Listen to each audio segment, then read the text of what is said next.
రక్షకుడైన యేసుక్రీస్తు పరిశుద్ధ నామములో ఈ ఉదయకాల సమయంలో దేవుని యొక్క సన్నిధానంలో చేరున్న మీ అందరికీ, అలాగే సర్వకృపానిధి మినిస్ట్రీస్ యూట్యూబ్ ఛానల్లో మరి ఈ కార్యక్రమంలో లైవ్లో మాతో ఏకీభవిస్తున్న మా ప్రియమైన వీక్షకులందరికీ కూడా మా హృదయపూర్వకమైన వందనాలు తెలియజేస్తున్నాం. అందరికీ వందనాలు. మీరు కూడా వందనాలు చెప్పండి. మంచిది.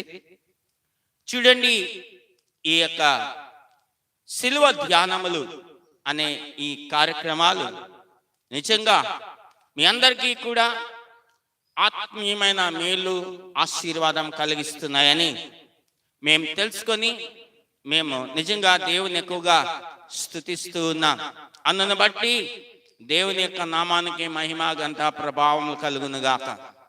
ఇప్పటి వరకు కార్యక్రమాలన్నీ కూడా ప్రభు మరి తన యొక్క ఆత్మ స్వాధీనంలో నడిపిస్తా కార్యక్రమాలన్నీ కూడా జయకరంగా ప్రభు జరిగిస్తూ వస్తూ ఉన్నారు. అనేకమైన కృత విషయాలు ఈ కార్యక్రమాల ద్వారా ప్రభు మనకి బోధిస్తున్నారు, ప్రభు మనకి నేర్పిస్తూ ఉన్నారు. అందును బట్టి దేవునికి లెక్కలేని స్తుతులు స్తోత్రాలు చెల్లిస్తున్నా. అనేక మంది నాకు ఫోన్స్ కూడా చేస్తూ, ముఖ్యంగా దైవ సేవకులు నాతో ఫోన్ చేసి మాట్లాడుతున్నారు. ఆయా ప్రాంతాల నుండి, ఈ ఆంధ్ర తెలంగాణ రాష్ట్రాల నుండి. నిజంగా వాళ్ళందరూ కూడా ఈ యొక్క కార్యక్రమాల ద్వారా ఎంతో ఆత్మీయమైన మేలు ఆశీర్వాదాలు పొందుతున్నారని తెలియజేసినప్పుడు నిజంగా నేను చాలా సంతోషిస్తూ ఉన్నాను. వాళ్ళు చాలా మంది మరి వాళ్ళు ఈ యొక్క ఏమంటారు దైవ సందేశాలు విని చక్కగా అవన్నీ కూడా వాళ్ళ సేవా సమానమైన ప్రాంతాల్లో చెప్తున్నాం అని చెప్తున్నప్పుడు నిజంగా నేను చాలా సంతోషించాను. కారణం ఏంటంటే మనం ఆ విధంగా ఇది దేవుని యొక్క మాటలు కాబట్టి మనం అనేక మందికి మనం తెలియచేయవలసిన వాళ్ళమై ఉన్నాం. మంచిది. ఈ దినమున మరి యొక్క ఆ యొక్క అంశంలోనికి మనం వెళ్ళిపోదాం. మన యొక్క అంశం ఈ దినమున చదువుదాం. అదేంటిదంటే యోహాను సువార్త 19వ అధ్యాయం 5వ వాక్యం. యోహాను సువార్త 19వ అధ్యాయం 5వ వాక్యం. ఆ ముండ్ల కిరీటమును ఉదారంగు వస్త్రమును ధరించిన వాడై యేసు వెలుపలకు రాగా పిలాతు, ఇదిగో ఈ మనుష్యుడు అని వారితో చెప్పాను. చాలా జాగ్రత్తగా గమనించండి. యేసు ప్రభుని ఆ క్రితం రాత్రి పట్టుకున్నారు. ఆ రాత్రి అంతా కూడా ఆయన్ని రకరకాలుగా హింసిస్తూ ఉన్నారు, ఎగతాళి చేస్తూ ఉన్నారు, అవమానపరుస్తూ ఉన్నారు. దానికన్నా ఇంకా ముఖ్యమైన విషయం ఏంటంటే అనేక స్థలాలకి విచారణ నిమిత్తం తీసుకుని వెళ్తూ ఉన్నారు. మొదటిగా అన్నా దగ్గరికి, తర్వాత కైపా దగ్గరికి, తర్వాత పిలాతు అనే గవర్నర్ దగ్గరికి, తర్వాత ప్రధాన యాజకుల దగ్గరికి, ఇలా రకరకాలుగా వాళ్ళు ప్రభుని ఒక్క చోట అంటూ ఉంచలా తిప్పుతా ఉన్నారు. అయితే మనం చూసినట్లయితే ఆయన్ని ఎగతాళి చేయటం ప్రారంభించారు. ఎలా అంటే ఆయన యూదులకు రాజు అని పిలువబడుతూ ఉన్నాడు కాబట్టి నువ్వు యూదులకు రాజువా అని చెప్పి ఆయనకి ఉదారంగు వస్త్రాన్ని ధరింపచేసి ఉన్నారు. ఆ దినాల్లో రాజులు ఈ యొక్క ఊదారంగు వస్త్రాలు ధరిస్తూ ఉండేవాళ్ళు. కాబట్టి ఈయన రాజు అని చెప్పుకుంటున్నాడని ఆయనకు ఒక ఊదారంగు వస్త్రాన్ని ధరింపచేశారు. అలాగే నువ్వు రాజు అయితే నీకు కిరీటం ఉండాలి కదా, కిరీటం లేకుండా ఎవరు రాజు అని పిలుస్తారు అని చెప్పి ఆ ముళ్ళని తీసుకొని ఆ ముళ్ళతో ఒక కిరీటాన్ని అల్లి ఉన్నారు. మేము హోలీ ల్యాండ్ వెళ్ళినప్పుడు మా యొక్క గైడ్ అంటే అక్కడ స్థానిక వ్యక్తి ఎవరైతే మాకు ఆ స్థలాలన్నీ చూపించడానికి మాకు బాధ్యత తీసుకున్నారు, ఆ వ్యక్తి మాకు ఆ ముళ్ళని చూపిస్తూ ఉన్నాడు. ఒక చెట్టుని చూపించి ఈ చెట్టు యొక్క ముళ్ళతోనే ప్రభుకి ముళ్ళ కిరీటాన్ని అల్లారు అని చెప్తూ ఉన్నాడు. ఆ చెట్టు యొక్క ముళ్ళు మేము చూస్తే సుమారుగా 3 అంగుళాలు ఉందండి ఒక్కొక్క ముళ్ళు. మంచి బలంగా ఉంది. నాకు చాలా ఆశ్చర్యమైంది. అది ఆ ముళ్ళు అదంతా తీసుకొని రావడం కుదరదు మేము వచ్చేటప్పుడు ఫ్లైట్లో. అందుకని ఒక ముళ్ళును కూడా నేను గిరక్కొట్టి తీసుకొని వచ్చాను. అది ఎక్కడో ఉండాలి. అయితే ఆ ముళ్ళతో ఒక కిరీటాన్ని అల్లి ఆయన తల మీద పెట్టి ఉన్నారు. ఒక రెల్లుతో కొట్టి ఉన్నారు. ఆ యొక్క ముళ్ళు తల లోపలికి దిగిపోయింది. ఆ తల నుంచి రక్తం కారుతా ఉంది. మరి వాళ్ళు ఆయన ఆ విధంగా బాధపడుతున్నప్పుడు సైనికులు వచ్చి ఆయన ఎదుట వంగి నమస్కారం చేసి, యూదుల రాజా నీకు శుభం అని ఆయన్ని ఎగతాళి చేస్తూ ఉన్నారు. అరచేతులతో కొడుతూ ఉన్నారు. ఆ విధంగా అపహసించిన తర్వాత పిలాతు వచ్చి ఉన్నాడు. పిలాతు వచ్చి 4 వచ్చిన మనం చూస్తే, పిలాతు మరలా వెలుపలకు వచ్చి, ఇదిగో ఈయన యందు ఏ దోషమును నాకు కనబడలేదని మీకు తెలియనట్లు ఈయనను మీ ఎద్దకు వెలుపలకు తీసుకొని వచ్చుచున్నానని వారితో చెప్పాను. పిలాతు సైనికులు ఎగతాళి చేశారు. అసలు వాస్తవంగా పిలాతు అండి యేసు ప్రభుని పట్టుకొని వచ్చిన దగ్గర నుంచి యేసు ప్రభు మీద మోపబడిన నేరముల విషయమై ఎంతో జాగ్రత్తగా ఎన్నో సార్లు విచారించి ఉన్నాడు. ఎన్నిసార్లు విచారించిన ఆ యేసు ప్రభు మీద మోపబడిన నేరములలో ఒక్క నేరం కూడా రుజువు కాలేదు. రుజువు కాలేకపోతే పిలాతు అనుకున్నాడు తన మనసులో ఏమనంటే, ఈయనని కొరడాలతో కొట్టించి నేను విడుదల చేస్తాను అనుకున్నాడు. అందుకనే మొదటి వచనములో మనం చూసినట్లయితే, ఈ 19:1 మనం చూసినట్లయితే, అప్పుడు పిలాతు యేసును పట్టుకొని ఆయనను కొరడాలతో కొట్టించింది. యేసు ప్రభుని కొరడాలతో కొట్టించి ఉన్నాడు. ఆ తర్వాత సైనికులు ఆయనకు ముండ్ల కిరీటాన్ని పెట్టి ఆ రెల్లుతో కొట్టినప్పుడు ఏం జరుగుతుందంటే ఆ రక్తం కారుతా ఉంది. అదంతా కూడా మరి ఆ పిలాతు అనుకున్నాడు, ఈ పరిస్థితి అంతా కూడా మరి ప్రజలు చూసి ఎప్పటికైనా ఆయన మీద జాలి కనికరం వస్తాదేమో అని ఆయన్ని విడిచిపెట్టడానికి నాకు సహకరిస్తారేమో అనుకున్నాడు.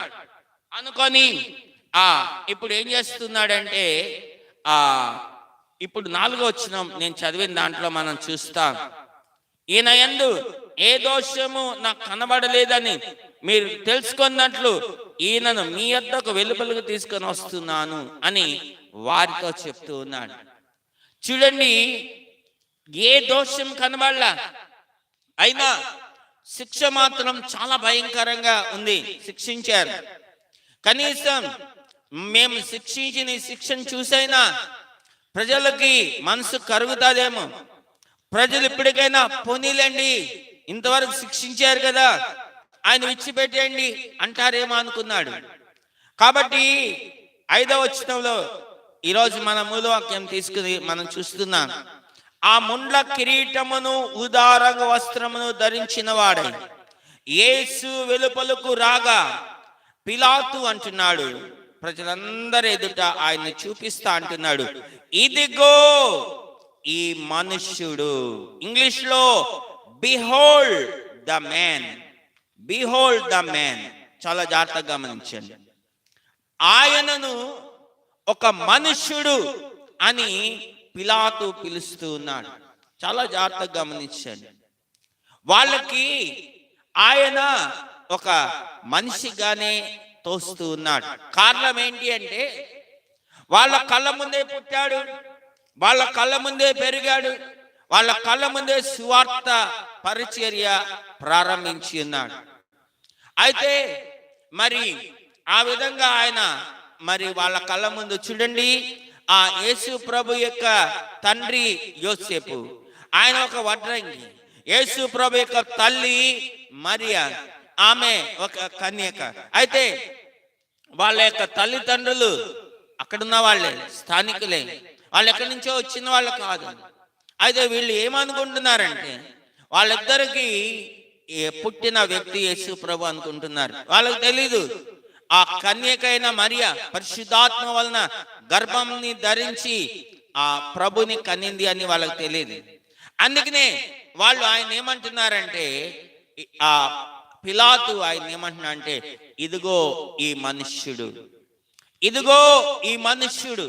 అవునండి, ఆ దినాల్లో అనేక మంది ప్రభుని శరీరరీతిగా ఎరిగి ఉన్నారు కాబట్టి వాళ్ళు రకరకాలుగా ఆయన గురించి, ఈయన యోసేపు కుమారుడు కాదా అని కొంతమంది అయితే, కొంతమంది ఈయన వడ్లవాని కుమారుడు కాదా అని అంటే, కొంతమంది ఈయన మరియ కుమారుడు కాదా అంటే, కొంతమంది ఈయన యొక్క సోదరులు సోదరులు మనతో కూడా ఉన్నవారు కారా అని అంటే, ఈ విధంగా వాళ్ళు ఆయన్ని శరీరరీతిగా ఎరిగి ఉన్నారు. అందుకనే ఆయనని ఏమంటున్నారంటే, ఇక్కడ పిలాతు ఆయన ఏమంటున్నాడంటే, ఇదిగో ఈ మనుష్యుడు, ఇదిగో ఈ మనుష్యుడు. ఓకే, ఆయన మనుష్యుడే కాదంటలేదు, కానీ ఆయన యొక్క చరిత్రని మనం చూసినట్లయితే ఆయన తల్లి అయిన మరియ పరిశుద్ధాత్మ వలన ఆయన గర్భాన్ని ధరించింది. ఇది చరిత్రలోనే ఇప్పటి వరకు ఎవరికి జరగలేదు, ఇక ముందు ఎవరికి కూడా జరగబోదు. తర్వాత దానికన్నా ముందు మనం చూసినట్లయితే ప్రభు ఈ లోకంలో జన్మిస్తాడని కొన్ని వేల సంవత్సరాల క్రితం ప్రవక్తలు ప్రవచించి ఉన్నారు. కన్యక గర్భవతి కుమారుని కంటుంది అని ఆ మాటని వాళ్ళు స్పష్టంగా ప్రవచించి ఉన్నారు. కాబట్టి యేసు ప్రభు పుట్టే దినాల్లో అనేక మంది కన్యకలు ఆ యూదయ దేశం అంతా కూడా ఎదురు చూస్తా ఉన్నారు.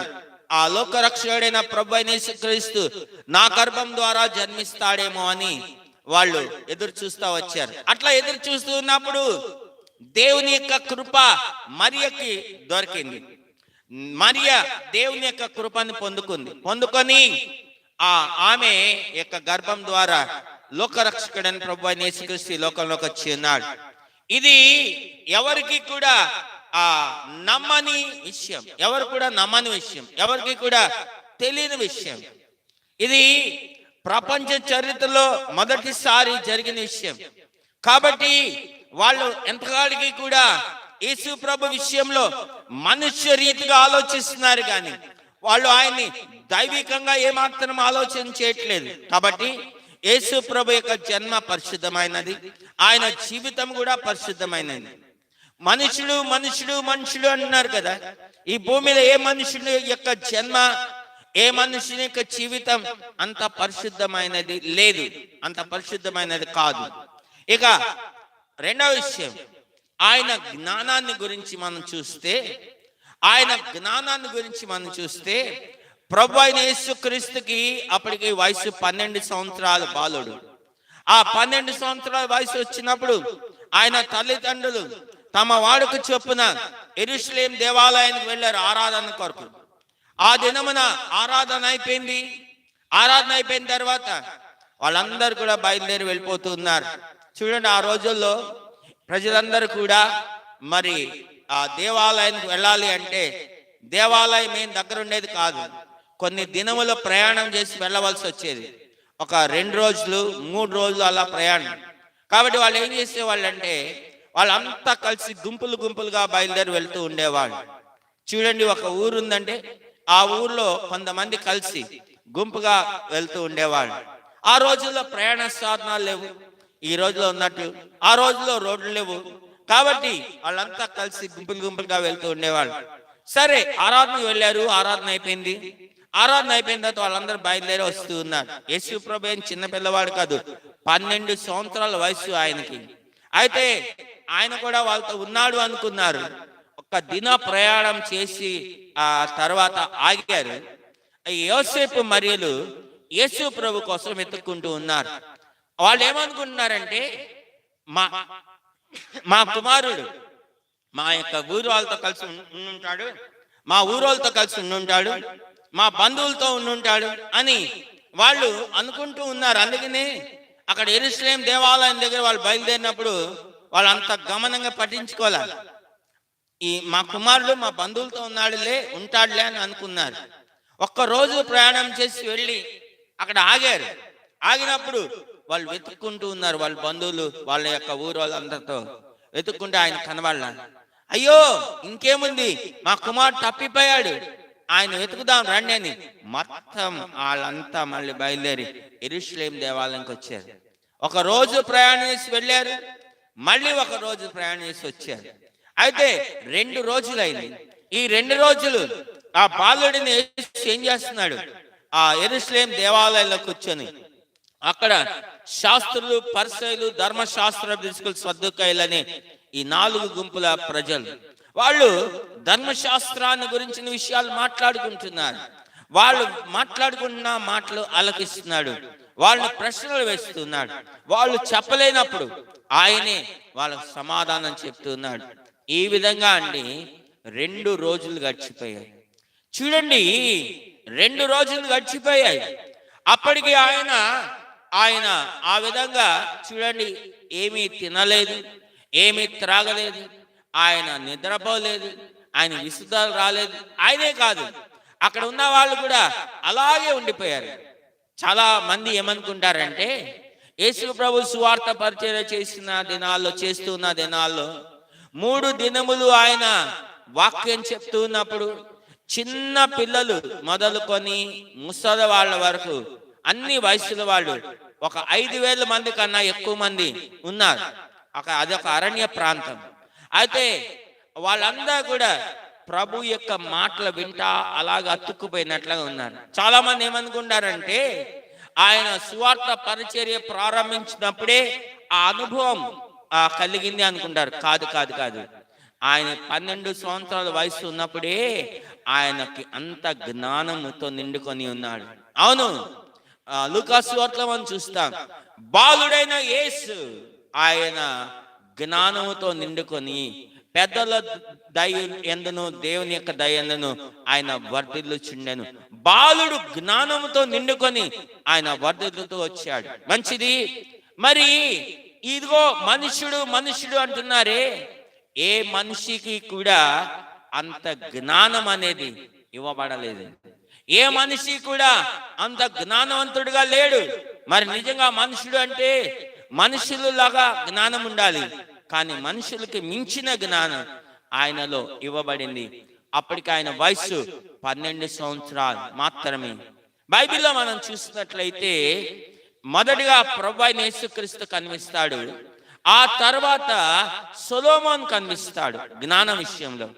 ఈ సొలొమోన్ కూడా చిన్న వయసులో ఉండగానే తన తండ్రి యొక్క సింహాసనం మీదకి వచ్చాడు, అంటే రాజు అయ్యాడు. ఆ సొలొమోన్ పరిపాలిస్తున్నప్పుడు దేవుడు ఆయన ప్రత్యక్షమై, సొలొమోన్ నేను నీకు ఏమి ఇవ్వాలి కోరుకో అంటే, సొలొమోన్ దేవుని జ్ఞానం కోరుకుంటున్నాడు. అయ్యా, రాజ్యం చూస్తే విస్తారంగా ఉంది, నేను చూస్తే చాలా చిన్న వయసు కలిగిన వాడిని. ఇగో ఈ ప్రజలందరికీ కూడా మంచి చెడులు యోచించి న్యాయాన్ని నేను తీర్చాలంటే నాకు జ్ఞానం కావాలి, కాబట్టి నాకు జ్ఞానం ఇవని ఆయన అడుగుతున్నాడు. కాబట్టి మనం చూసినట్లయితే దేవుడు ఆయనతో ఏమంటున్నాడు, ఇగో సొలొమోన్, నువ్వు జ్ఞానం అడిగావు, నేను ఇస్తున్నాను. నీకు ముందు ఉన్న పూర్వీకులు ఎవరిలో కూడా ఇంత జ్ఞానం అనేది లేదు, ఇక ముందు ఉన్న ఎవరికి కూడా అంత జ్ఞానం అనేది ఉండదు అని చెప్తూ ఉన్నాడు. అవునండి, అది సత్యం. ఆ తర్వాత చూడండి, మొదటిగా ప్రభువైన యేసుక్రీస్తుకి జ్ఞానం, 2 ఆ సొలొమోన్ బాలుడైన సొలొమోనికి దేవుడు జ్ఞానం ఇచ్చినాడు. ఒక విచిత్రం ఏంటంటే వీళ్ళిద్దరు కూడా బాలురే, అంటే చిన్న వయసులో ఉన్న వాళ్ళే. అందరూ హల్లెలూయా చెప్పండి. సరే చూడండి, ఇంత జ్ఞానంతో నిండుకొని ఉన్నవాడైనా ఈ పిలాతు ఏమంటున్నాడంటే, ఇదిగో ఈ మనుష్యుడు, ఇంగ్లీష్ లో బిహోల్డ్ ద మ్యాన్ అంటున్నాడు. మంచిది. మనం ఇంకా చూసినట్లయితే వాళ్ళు మనుషుడు అంటున్నారు కదా, దేవుని యొక్క వాక్యం ఏం చెప్తుంది? ఆయన మనుషుడు అని మనం దేవుని యొక్క వాక్యంలో, పరిశుద్ధ గ్రంథంలో మనం ఎక్కడ చూస్తాం? తిమోతి మొదటి పత్రిక 3వ అధ్యాయం 16వ వాక్యం. తిమోతి మొదటి పత్రిక 3వ అధ్యాయం 16వ వాక్యం. తిమోతి మొదటి పత్రిక 3వ అధ్యాయం 16వ వాక్యం. నిరాక్షేపముగా దైవ భక్తిని గుర్చిన మర్మము గొప్పదై ఉన్నది. ఆయన సశరీరుడిగా ప్రత్యక్షుడాయను. ఆత్మ విషయమున నీతిపరుడని తీర్పు పొందెను. దేవదూతలకు కనబడెను. రక్షకుడని జనములలో ప్రకటించబడెను. లోకమందు మరి నమ్మబడెను. ఆరోహణుడై తేజోమయుడయ్యను. చూడండి, ఒక్క వచనములో ఆయనను గురించి మొత్తం రాయబడింది. అసలు ఆయన ఏమై ఉన్నాడు, అసలు ఆయన ఏ విధంగా అయ్యాడు, ఆయన ఏమై ఉన్నాడు, ఆయన ఏ విధంగా అయ్యాడు. చూడండి, ఆయన సశరీరుడుగా ప్రత్యక్షుడయ్యను.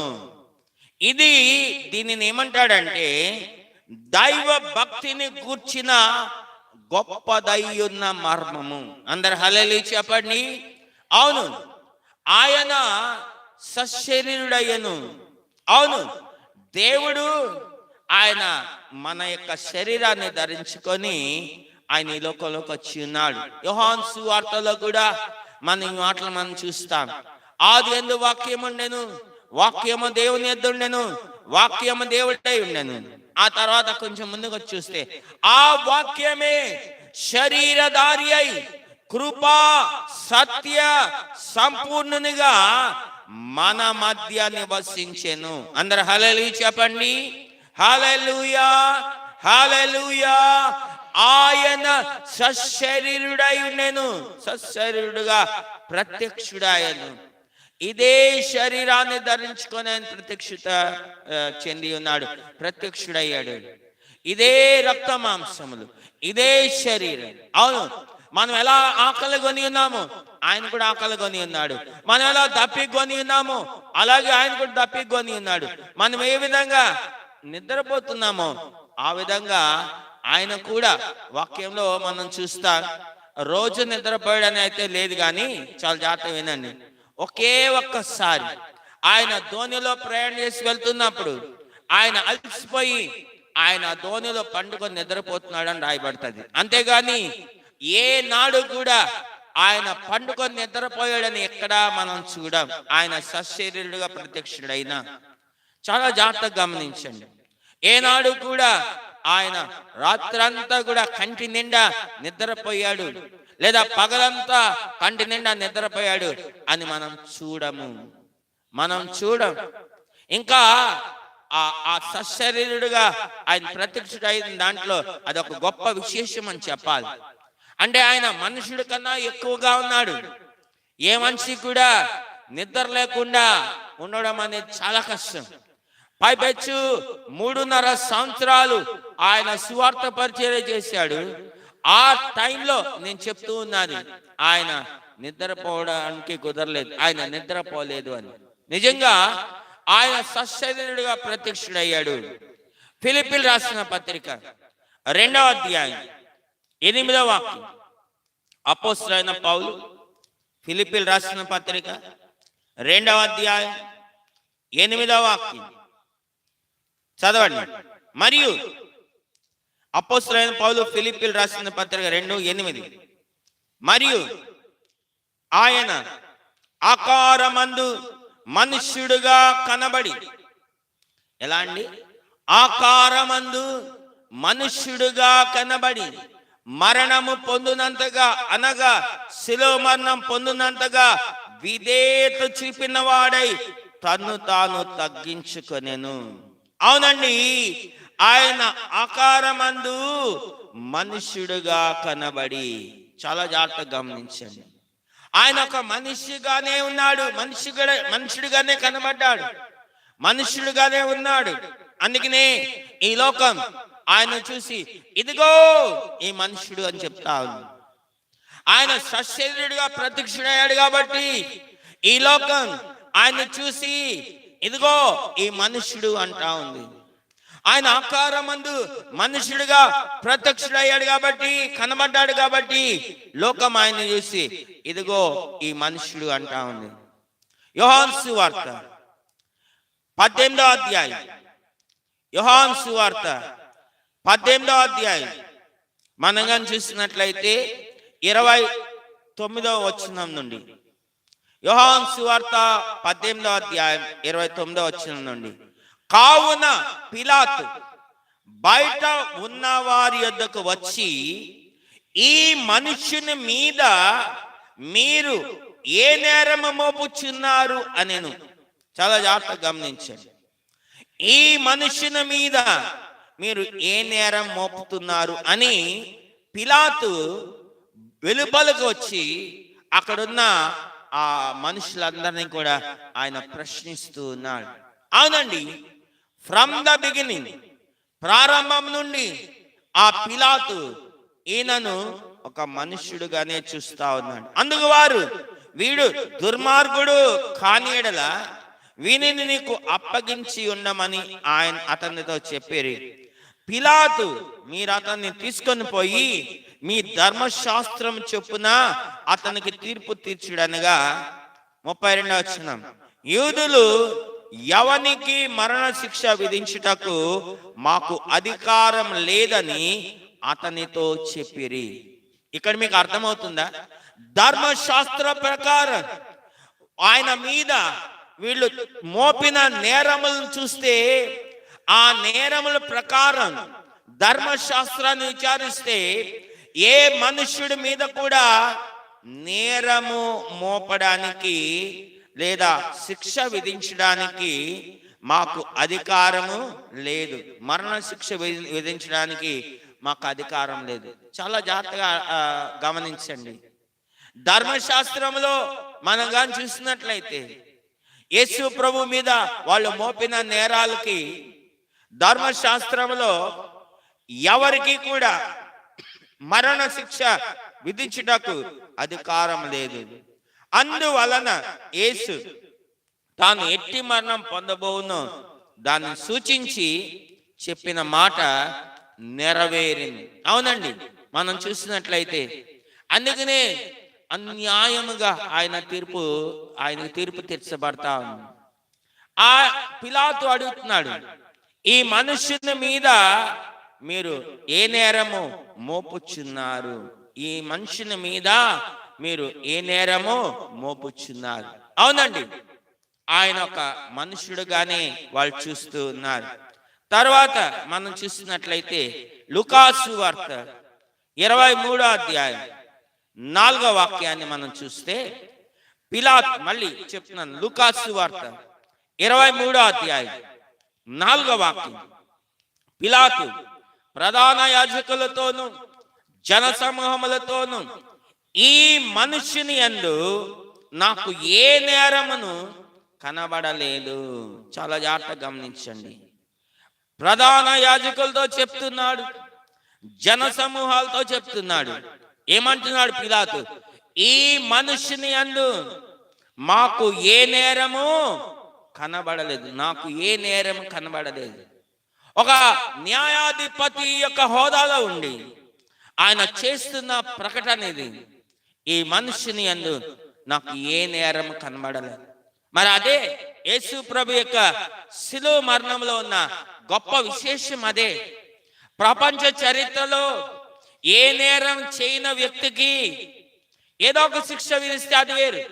మరణ శిక్ష విధించి శిలువకు వేసి చంపడం అనేది ఇది ప్రపంచ చరిత్రలో ఎన్నడూ జరగని విషయం.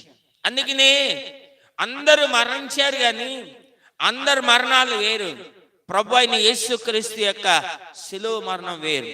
అందుకనే ఆ దినాన్ని గుడ్ ఫ్రైడే అని ఒక నామకరణ చేయబడి ప్రపంచమంతా కూడా, ఇప్పటికి ఎన్ని సంవత్సరాలు అండి? ఇది ఎన్నో సంవత్సరం? 2026 సంవత్సరం కదా. ఈ 2026 సంవత్సరాల నుండి ఆయన శిలువ మరణాన్ని జ్ఞాపకం చేసుకుంటానే ఉన్నారు. ఇన్ని సంవత్సరాల్లో ఈ లోకంలో ఎంతో మంది వచ్చారు, ఎంతో మంది జీవించారు, మరణించారు. ఎవరి మరణం కూడా అంత ఇదిగా ఈ ప్రజలు లేదా ఈ లోకం ప్రపంచమంతా జ్ఞాపకం చేసుకున్న దాఖలాలు లేవు. కేవలం ప్రభు అయిన యేసుక్రీస్తు యొక్క శిలువ మరణం మాత్రమే. అయితే ఇక్కడ మనం చూసినట్లయితే ఈ న్యాయాధిపతి యొక్క హోదాలో ఉన్న పిలాతు, ఆయన న్యాయాధిపతే కాదు, ఆయన రోమన్ గవర్నర్, రోమా ప్రభుత్వపు గవర్నర్ గా ఉంటూ ఉన్నాడు. ఆయన ప్రధాన యాజకులతో జన సమూహంతో ఆయన ఈ మాట చెప్తున్నాడు. ఈ మనుష్యుని యందు, ప్రభుని చూపించంటున్నాడు, ఈ మనుష్యుని యందు నాకు ఏ నేరము కనబడలేదు. చాలా జాగ్రత్తగా గమనించండి. ఆయన మనుష్యుడు గాని ఆయన్ని పిలుస్తూ ఉన్నారు. ఇంకా మనం చూసినట్లయితే మత్తయి సువార్త 27వ అధ్యాయం, మత్తయి సువార్త 27వ అధ్యాయం 19వ వాక్యంలో మనం కానీ చూసినట్లయితే, అతడు న్యాయపీఠం మీద కూర్చుండి ఉన్నప్పుడు అతని భార్య, నీవు ఆ నీతిమంతుని జోలికి పోవద్దు, ఈ ప్రొద్దు ఆయనను గూర్చి నేను కలలో మిక్కిలి బాధపడుతునని అతని ఎదకు వర్తమానము పంపెను. చూడండి, మీకు ఇంకో చరిత్ర కూడా చెప్తా. అదేంటిదంటే, ఏ వ్యక్తికి కూడా, ఏ వ్యక్తి విషయంలో కూడా, ఏ న్యాయాధిపతి కూడా నన్ను కానీ అడిగితే అంత సమయం తీసుకోరు తీర్పు తెచ్చడానికి. సాక్షులు విచారిస్తారు, ఓకే, మరి వాదనలు వింటారు, ఓకే.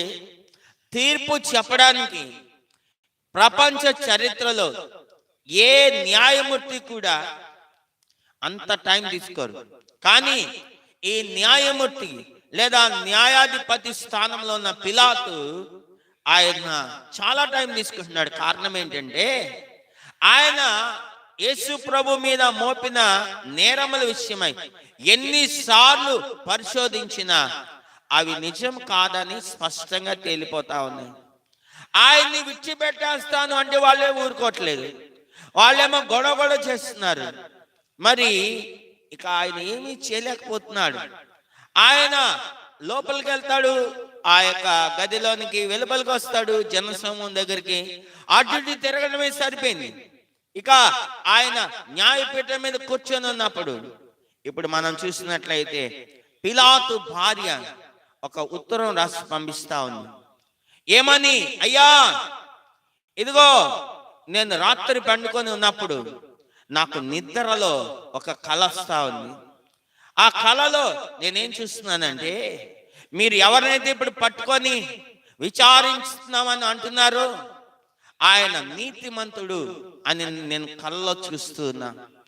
ఆ నీతిమంతుని మీకు ఎంత ఘోరంగా శిక్షించాలని చూస్తున్నారు నా కలలో అంతా కూడా కనిపిస్తా ఉంది. కాబట్టి దయచేసి ఆ నీతిమంతుని జోలికి నీవు పోవద్దు అని ఒక ఉత్తరం రాసి ఆమె వర్తమానం పిలాతుకు పంపిస్తా ఉంది. పిలాతు ఆ ఉత్తరం చదువుకున్నాడు.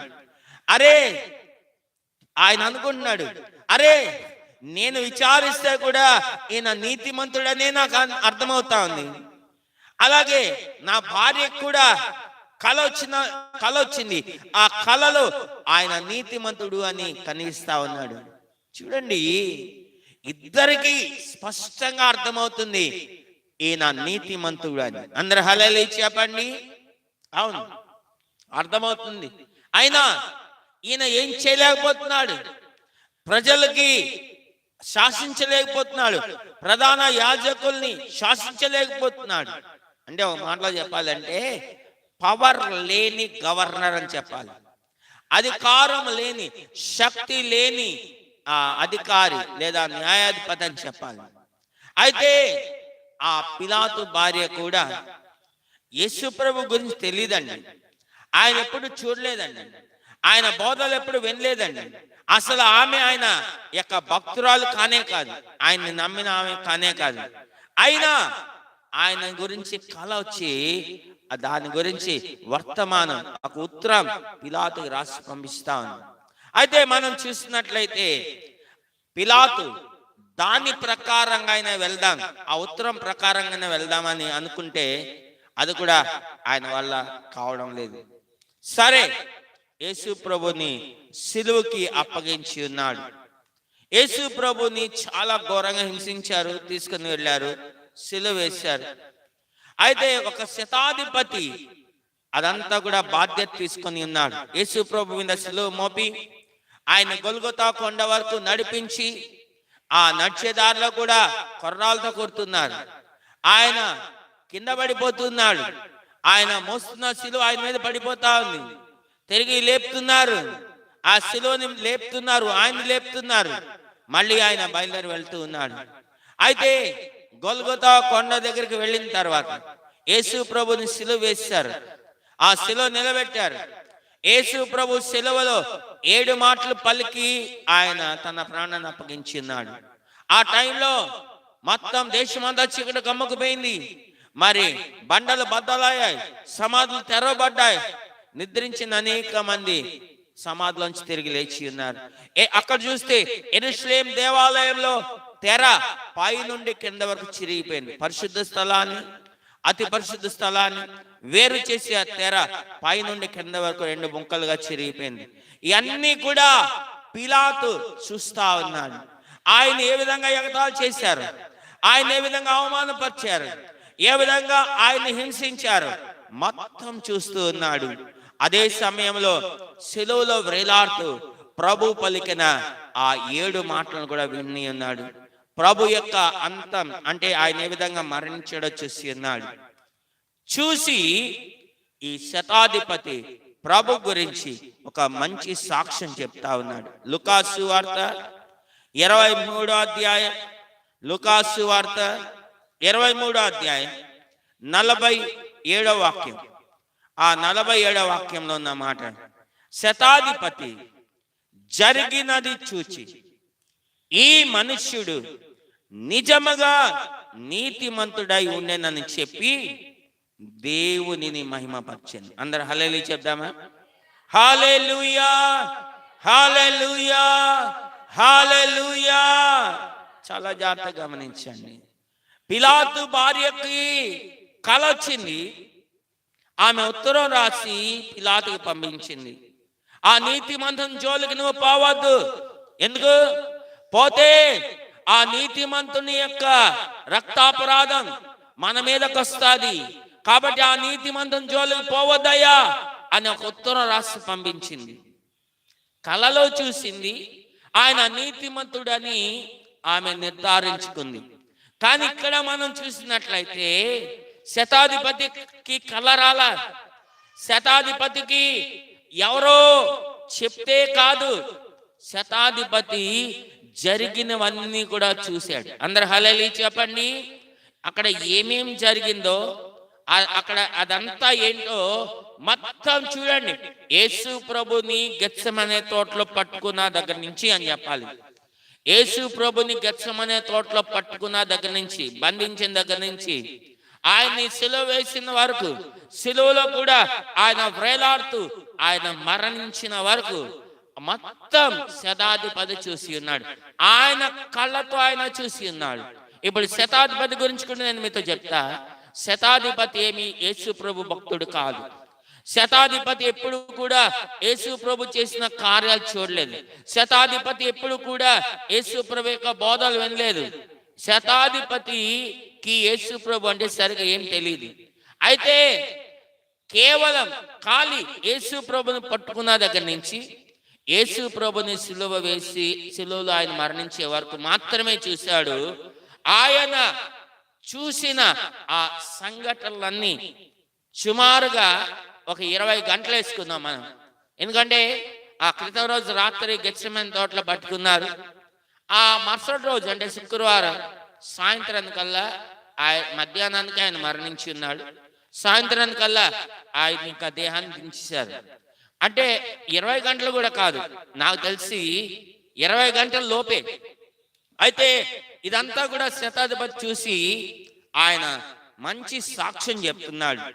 ఆ లూకాసు వార్త 23:47 శతాధిపతి జరిగినది చూసి ఆయన కూడా మళ్ళీ ఇదే మాట అంటున్నాడు, ఈ మనుష్యుడు నిజముగా నీతిమంతుడై ఉండేనని చెప్పి దేవునిని మహిమపరిచెను. అందరు హల్లెలూయా చెప్పండి. అసలు దేవుని వాక్యం ఏం చెప్తుంది? రోమిలు రాసిన పత్రికలో మనం ఏం చదువుతాం? నీతిమంతుడు లేడు, చెప్పండి, ఒక్కడైనాను లేడు. ఈ భూమి మీద ఉన్న మనుషులందరిలో కల్లా మనం పరిశోధించి చూస్తే నీతిమంతుడు లేడు, ఒక్కడు కూడా లేడు. అందరూ, కారణం ఏంటంటే అందరూ పాపం చేసి దేవుడు అనుగ్రహించి మహిమని పొందలేకపోతున్నారు. కాబట్టి మనుషులు ఎవరు నీతిమంతులు లేరు. ఈయన సశరీరుడిగా ఒక మనిషిని యొక్క ఆకారాన్ని ధరించుకొని ఒక మనిషిగా ఆయన ఈ లోకంలోకి వచ్చి ఈయన ఏమై ఉన్నాడంటే నీతిమంతుడై ఉన్నాడు. అందరు హల్లెలూయా చెప్పండి. కాబట్టి నీతిమంతుల జాబితాలో మొదటి వ్యక్తి ఎవరా బాబు అంటే మన ప్రభువైన అయిన యేసుక్రీస్తు. అయితే విచిత్రం ఏంటంటే ఈ లోకం అంతా కూడా ఆయనని ఎలా చూసిందంటే ఒక మనుష్యుడుగానే చూసింది. మళ్ళీ చెప్తున్నా, ఈ లోకమంతా ఆయన ఎలా లెక్క కట్టిందంటే ఒక మనుష్యుడుగానే లెక్క కట్టింది. కానీ దేవుని వాక్యంలో మనం ఏం చూస్తున్నాం? హోషేయ గ్రంథం, మరి హోషేయ గ్రంథం 11వ అధ్యాయం 9వ వాక్యం.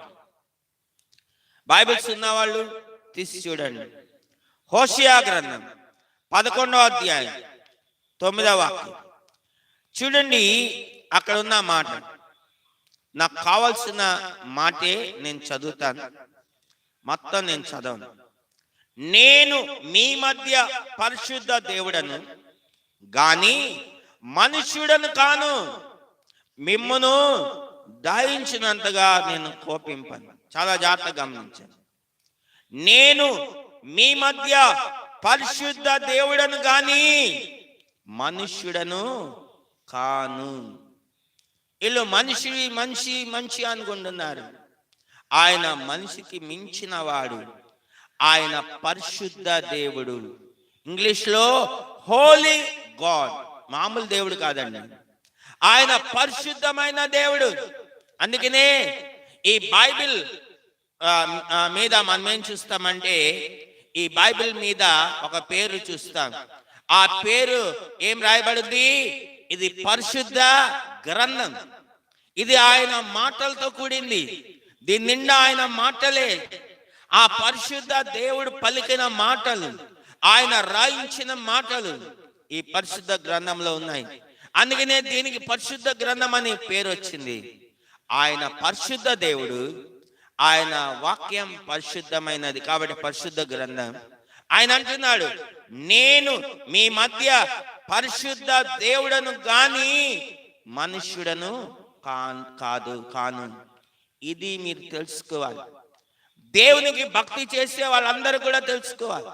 అది తెలుసుకుంటే మనం దేవుడు అంటే భయపడతాం, దేవునికి మనం వణుకుతాం, భయభక్తులు కలిగి మనం ఆయన్ని సేవిస్తాం. చాలా మంది ఆయన పరిశుద్ధ దేవుడు అని తెలుసుకోలేదు కాబట్టి ఆయన ఒక సామాన్యమైన మనుషుడు అనుకుంటున్నారు. కాబట్టి వాళ్ళు భక్తి చేసేటప్పుడు వాళ్ళు ఎట్లా పడితే అట్లా చేస్తా ఉన్నారు. వాళ్ళ ఇష్టానుసారంగా వాళ్ళు చేస్తా ఉన్నారు. ఒక మాటలో చెప్పాలంటే ఆర్తా పార్తా చేస్తూ ఉన్నారు. దేవుడు అంటే భయం లేదు, దేవుడు అంటే భక్తి లేదు, దేవుడు అంటే ఏమాత్రం కూడా లెక్కలేదు. ఇష్టానుసారంగా భక్తి చేస్తూ ఉన్నారు. ఇక్కడ దేవుడు అంటున్నాడు, నేను మీ మధ్య పరిశుద్ధ దేవుడను గాని మనుష్యుడను కాను. మీకు ఇప్పుడు ఇది అర్థమై ఉంటది. మొదటి పాయింట్ మన మూల వాక్యం, ఇదిగో ఈ మనుష్యుడు అన్నప్పుడు ఆయన దేవుడై ఉన్నాడు. ఆయన ఈ లోకంలోనికి మనందరి యొక్క పాపాల పరిహార నిమిత్తమై వచ్చి ఉన్నాడు. కాబట్టి ఆయన ఒక మనుష్యుని యొక్క ఆకారాన్ని ధరించుకొని ఒక మనుష్యునిగా తను తాను తగ్గించుకొని ఆయన ఈ లోకంలోకి వచ్చి ఉన్నాడు. ఇప్పుడు రెండవ విషయంలోకి వెళ్దాం. రెండవ విషయం అదేంటిదంటే ఆయన ఈ లోకంలోకి వచ్చి ఆయన సువార్త పరిచర్య ప్రారంభించే ముందు చూడండి, మనకి ఒక మాదిరి ఉంచి వెళ్ళడానికి వచ్చాడు. కాబట్టి ఆయన సువార్త పరిచర్య ప్రారంభించక ముందు ఆయన మనకి మాదిరి ఉంచడానికి ఆయన బాప్తిస్మం పొందుతున్నాడు. అక్కడ యేసు ప్రభు ఆయన జన్మించి అప్పటికి ఆయన వయసు 30 సంవత్సరాలు వచ్చే టైంకి బాప్తిస్మం ఇచ్చి యోహాను ముందుగానే జన్మించి ఉన్నాడు. ఆయన ముందుగానే సువార్త ప్రకటన ప్రారంభించి ఉన్నాడు. ఆ సువార్త ప్రకటన ద్వారా ఎంతమంది అయితే రక్షించబడుతూ ఉన్నారు, ఎంతమంది అయితే తన పాపాలు ఒప్పుకుంటున్నారు, పాపముల నిమిత్తమే పశ్చాత్తాపడుతున్నారు, వాళ్ళందరికీ కూడా యోర్దాను నదిలో ఆయన బాప్తిస్మాలు ఇస్తూ ఉన్నాడు. అయితే ప్రభు కూడా ఆయన అయితే పాపం చేయలేదు, పాపాలను ఒప్పుకోవాల్సిన అవసరం లేదు, పాపం నిమిత్తమే పశ్చాత్తాపడవలసిన అవసరం లేదు. కానీ మనకి మాదిరి ఉంచి వెళ్ళడానికి ఆయన ఆ యొక్క బాప్తిస్మం ఇచ్చి యోహాను దగ్గర బాప్తిస్మం పొందడానికి యోర్దాను నది పరివాహక ప్రాంతాలకి ఆయన వస్తూ ఉన్నాడు. అది చూద్దాం. యోహాను సువార్త 1వ అధ్యాయం 29వ వాక్యం. యోహాను సువార్త 1వ అధ్యాయం 29వ వాక్యం. మర్నాడు యోహాను యేసు తన యొద్దకు రాగా చూచి, ఇదిగో లోక పాపమును మోసుకొని పోవు దేవుని గొర్రెపిల్ల. ఇప్పుడు రెండో పాయింట్ ఏంటో తెలుసా? ఇదిగో లోక పాపమును మోసుకొని పోవు దేవుని గొర్రెపిల్ల. మొదటి పాయింట్ ఏంటి? ఇదిగో ఈ మనుష్యుడు, బిహోల్డ్ ద మ్యాన్. రెండో పాయింట్ ఏంటంటే ఇదిగో లోక పాపములను మోసుకొని పోవు దేవుని గొర్రెపిల్ల. Behold the lamb of the God, the lamb of God. మంచిది. అయితే ఇక్కడ మనం చూసినట్లయితే ఆయన లోక పాపములన్నింటినీ కూడా ఆయన మోసుకొని పోతూ ఉన్నాడు. అందుకనే ఇక్కడ బాప్తిస్మం ఇచ్చి యోహాను ప్రభుని చూపించి అంటున్నాడు. అక్కడేమో పిలాతు ప్రభుని చూపించి ఇదిగో ఈ మనుషుడు అని అంటే, ఇక్కడ బాప్తిస్మం ఇచ్చి యోహాను ఆ ప్రభుని చూపించి అంటున్నాడు, ఇదిగో లోక పాపములను మోసుకొని పోవు దేవుని గొర్రెపిల్ల. అవును, మనందరి యొక్క పాపములు దేవుడు ఆయన మీద మోపి ఉన్నాడు. ఆయన కూడా ఈ లోకంలోనికి వచ్చి మత్తయి సువార్త 11వ అధ్యాయం 28వ వాక్యంలో మనం కానీ చూసినట్లయితే ఆయన సర్వలోకానికి ఒక పిలుపునిస్తూ ఉన్నాడు. ఏంటా పిలుపు? ప్రయాసపడి భారము మోసుకొని చిన్న సమస్తమైన వారులారా, నా సమస్త జనులారా నా యొద్దకు రండి, నేను మీకు విశ్రాంతిని కలుగజేస్తా. మీరు ప్రయాసముతో భారాన్ని మోస్తూ ఉన్నారు, పాప భారాన్ని మోస్తూ ఉన్నారు. అలా ప్రయాసపడి పాప భారాన్ని మోస్తూ ఉన్న సమస్తమైన జనులారా నా యొద్దకు రండి. అవును, కారణం ఏంటి? ఆ మాట ఆయన చెప్పడానికి గల కారణం ఏంటంటే ఆయన లోక పాపములను మోసుకొని పోతున్న దేవుని గొర్రెపిల్ల కాబట్టి ఆయన లోకంలో ఉన్న సమస్త జనులకి ఆయన ఒక పిలుపునిస్తూ ఉన్నాడు. నా యొద్దకు రండి, నేను మీకు విశ్రాంతిని కలుగజేస్తా. నా యొద్దకు రండి, నేను మీకు విశ్రాంతిని ఇస్తా. ఎలా ఇస్తాడు విశ్రాంతి? ఎవరెవరైతే ఆయన యొద్దకు వస్తారో వాళ్ళ యొక్క పాప భారాలన్నీ కూడా ఆయన మీద వేసుకుంటాడు. ఆయన వాళ్ళకి విశ్రాంతిని ఇస్తాడు. ఈ ఉదయకాల సమయంలో నా ప్రేమైన సహోదరుడు సహోదరి, నీ పాప భారం చూడండి. మనిషికి కొన్ని భారాలు ఉంటూ ఉన్నాయి. ఒకటి పాప భారం, చాలా అర్థమేనండి. ఒకటి పాప భారం.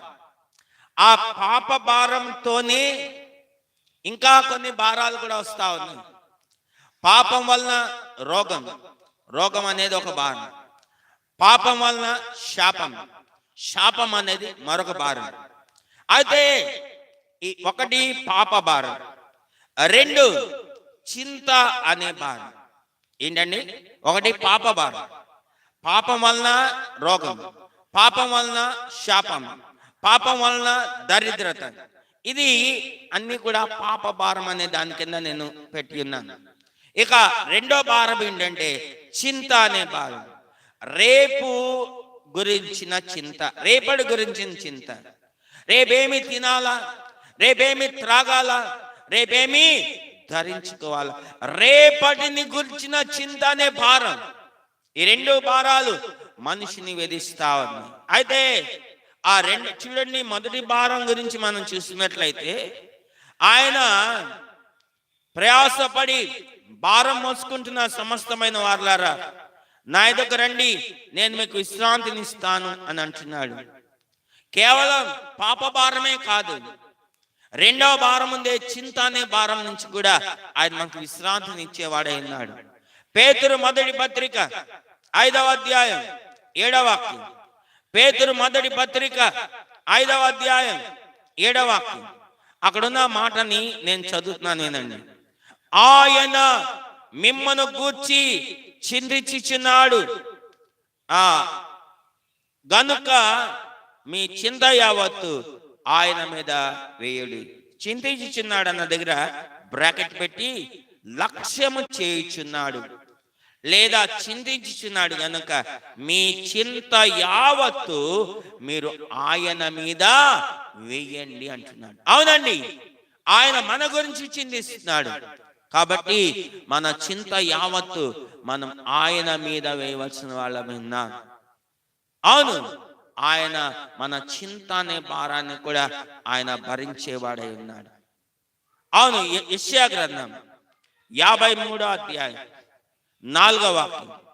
యెషయా గ్రంథం, నేను ఇందాక చెప్పాను కదా, మనందరి యొక్క భారాలు ఆయన మీద దేవుడు మోపి ఉన్నాడు.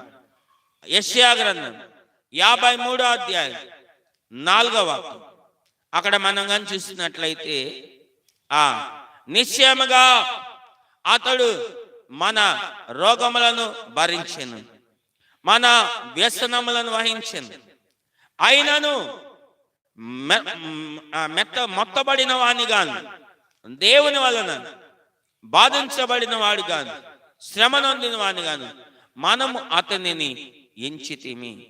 అక్కడ యెషయా గ్రంథం 53:4లో నిశ్చయముగా ఆయన మన రోగములను భరించెను, మన వ్యసనములను వహించెను అని మనం అక్కడ చూస్తా ఉన్నాం.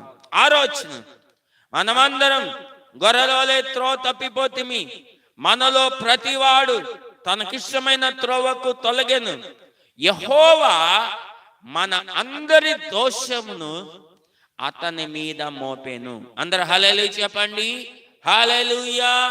మనందరి దోషము ఆయన మీద మోపబడింది, ఆయన మీద మోపి ఉన్నాడు దేవుడు. కాబట్టి మనందరి యొక్క దోషాన్ని మోస్తూ ఉన్నాడు. అందుకనే ఇదిగో లోక పాపములను మోసుకొని పోవు దేవుని గొర్రెపిల్ల అని బాప్తిస్మమిచ్చి యోహాను ప్రభుని చూపించి చెప్తా ఉన్నాడు. పేతురు మొదటి పత్రిక 1వ అధ్యాయం 19వ వాక్యం. పేతురు మొదటి పత్రిక 1వ అధ్యాయం 19వ వాక్యం. అమూల్యమైన రక్తం చేత అనగా నిర్దోషమును నిష్కలంకమునగు గొర్రె పిల్ల వంటి క్రీస్తు రక్తము చేత మీరు విమోచించబడుదురని మీరు ఎరుగుదురు కదా అంటున్నాడు. ఏమండి, ఇంకో మాట అనొచ్చు కదా, బాప్తిస్మమిచ్చి యోహాను లోక పాపములను మోసుకొని పోవు దేవుని గొర్రెపిల్ల అనకుండా. చూడండి, గొర్రె ఒకటే నా మోసేది. అసలు వాస్తవంగా గొర్రె మోస్తుంది అని ఎవరు నమ్మరు, ఎవరు ఊహించరు. మోసే జీవులేంటి? గాడిద. మోసే జీవులేంటి? గుర్రం. మోసే జీవులేంటి? ఎద్దు. మోసే జీవులేంటి? ఒంటె లేదా ఏనుగ. ఈ మాత్రమే మోస్తా ఉంటాయి బరువులు భారాలు. కానీ ఎక్కడ కూడా మీరు గొర్రె మోస్తుంది అని ఎక్కడ మనం చూడం. అయితే ఈ బాప్తిస్మమిచ్చి యోహాను ఆయన ప్రభుని చూపించి లోక పాపములను మోసుకొని పోవు దేవుని గొర్రె పిల్ల అంటున్నాడు. కారణం ఏంటో తెలుసా? ఇక్కడ దాని అర్థాన్ని మనం చూస్తున్నాం. ఆయన రక్తం అమూల్యమైనది అంటే దాని అర్థం నిర్దోషమైనది, నిష్కలంకమైనది. నిర్దోషమును నిష్కలంకమునగు గొర్రె పిల్ల వంటి క్రీస్తు రక్తము చేత మీరు విమోచించబడుదురని మీరు ఎరుగుదురు కదా అంటున్నాడు. అందరు హల్లెలూయా చెప్పండి, హల్లెలూయా, హల్లెలూయా. అవును, మనం నిర్దోషమైనది నిష్కలంకమైన గొర్రెపిల్ల వంటి క్రీస్తు రక్తం చేత మనం విమోచించబడ్డాం. కాబట్టి అది కేవలం ఆ గొర్రె పిల్ల యొక్క రక్తము వలననే మనం విమోచించబడ్డాం. ఇర్మియా గ్రంథం 11వ అధ్యాయం 9వ వాక్యం. ఇర్మియా గ్రంథం 11వ అధ్యాయం 9వ వాక్యం. ఇర్మియా గ్రంథం 11వ అధ్యాయం 9వ వాక్యం. మరియు యెహోవా నాతో ఇలాగు సెలవిచ్చాను, యూదావారిలోను యెరూషలేము నివాసుల్లోను కుట్ర జరుగునట్లుగా కనబడుచున్నది అని చెప్తూ మనం ఇంకా కొంచెం కిందకి వెళ్ళి చూసినట్లయితే, నేను వదకు తేబడు చుండు సాధువైన గొర్రె పిల్లవలే నేను ఉన్నాను అని ఆయన చెప్తూ ఉన్నాడు. కాబట్టి ఇక్కడ మనం చూసినట్లయితే ఆయన ఒక సాధువైన గొర్రెగా ఉంటున్నాడు. అవునండి, వదకు తేబడు 11వ అధ్యాయం 19వ వాక్యం. సారీ, నేను 9 అన్నాను కదా. 11వ అధ్యాయం 19వ వాక్యం. అయితే నేను వదకు తేబడుచుండు సాధువైన గొర్రె పిల్లవలే ఉంటిని. ప్రభు చెప్తున్న మాటలు ఇవి.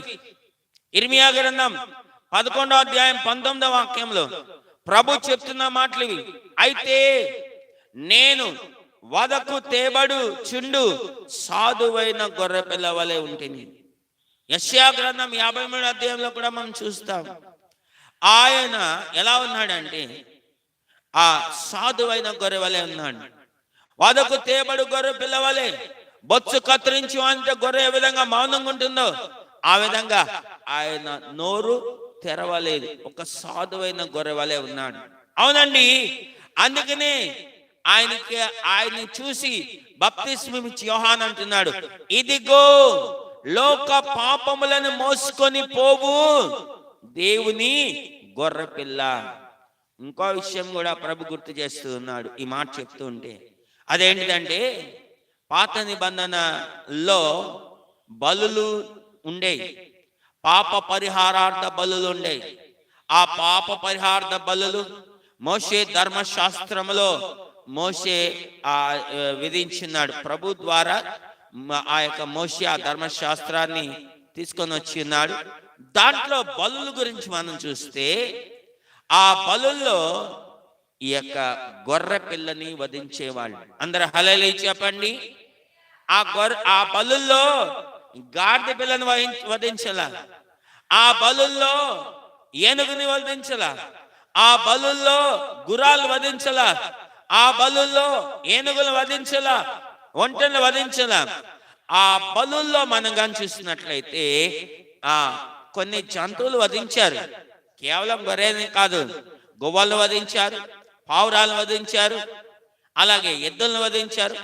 వాటితో పాటు ముఖ్యమైన బలి ఏంటిదంటే గొర్రెలను వధించారు. అందరు హల్లెలూయా చెప్పండి. అవును, అక్కడ ఆ యొక్క వధించే వాటిలో మనం కానీ చూస్తున్నట్లయితే ఆ గొర్రెను వధించి ఉన్నారు.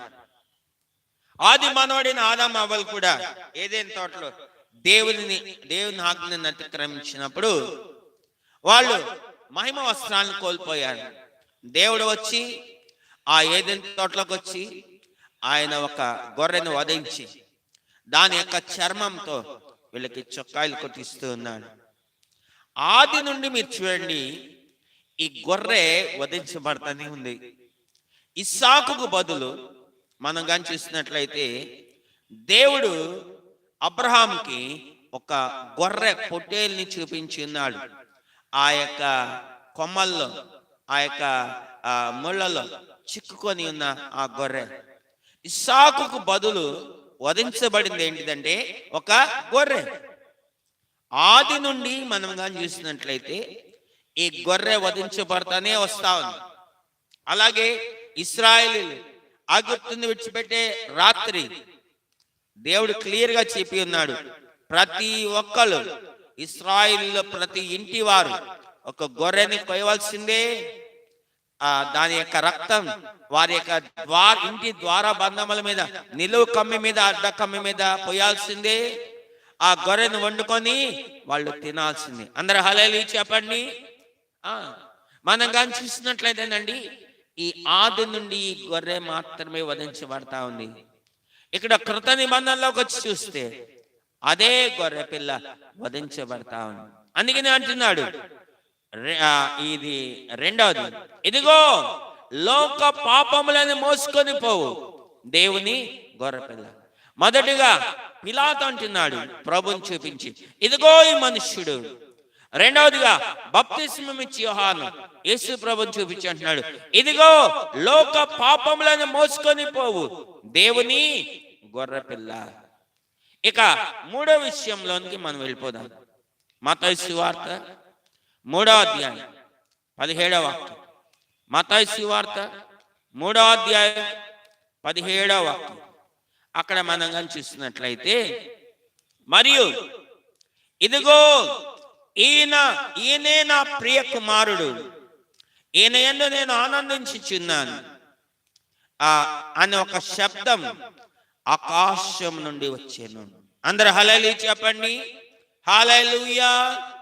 అవునండి, ఒక శబ్దం ఆకాశం నుంచి వస్తా ఉంది. ఏమని? ఇదిగో ఈయనే నా ప్రియమైన కుమారుడు, నా ప్రియ కుమారుడు, ఈయనే నా ప్రియ కుమారుడు. ఆ మాట తండ్రి పలుకుతున్నాడు కుమారుని గురించి. మొదటి మాట పిలాతు ప్రభుని చూపించి అంటున్నాడు, ఇదిగో ఈయన ఈ మనుషుడు అని.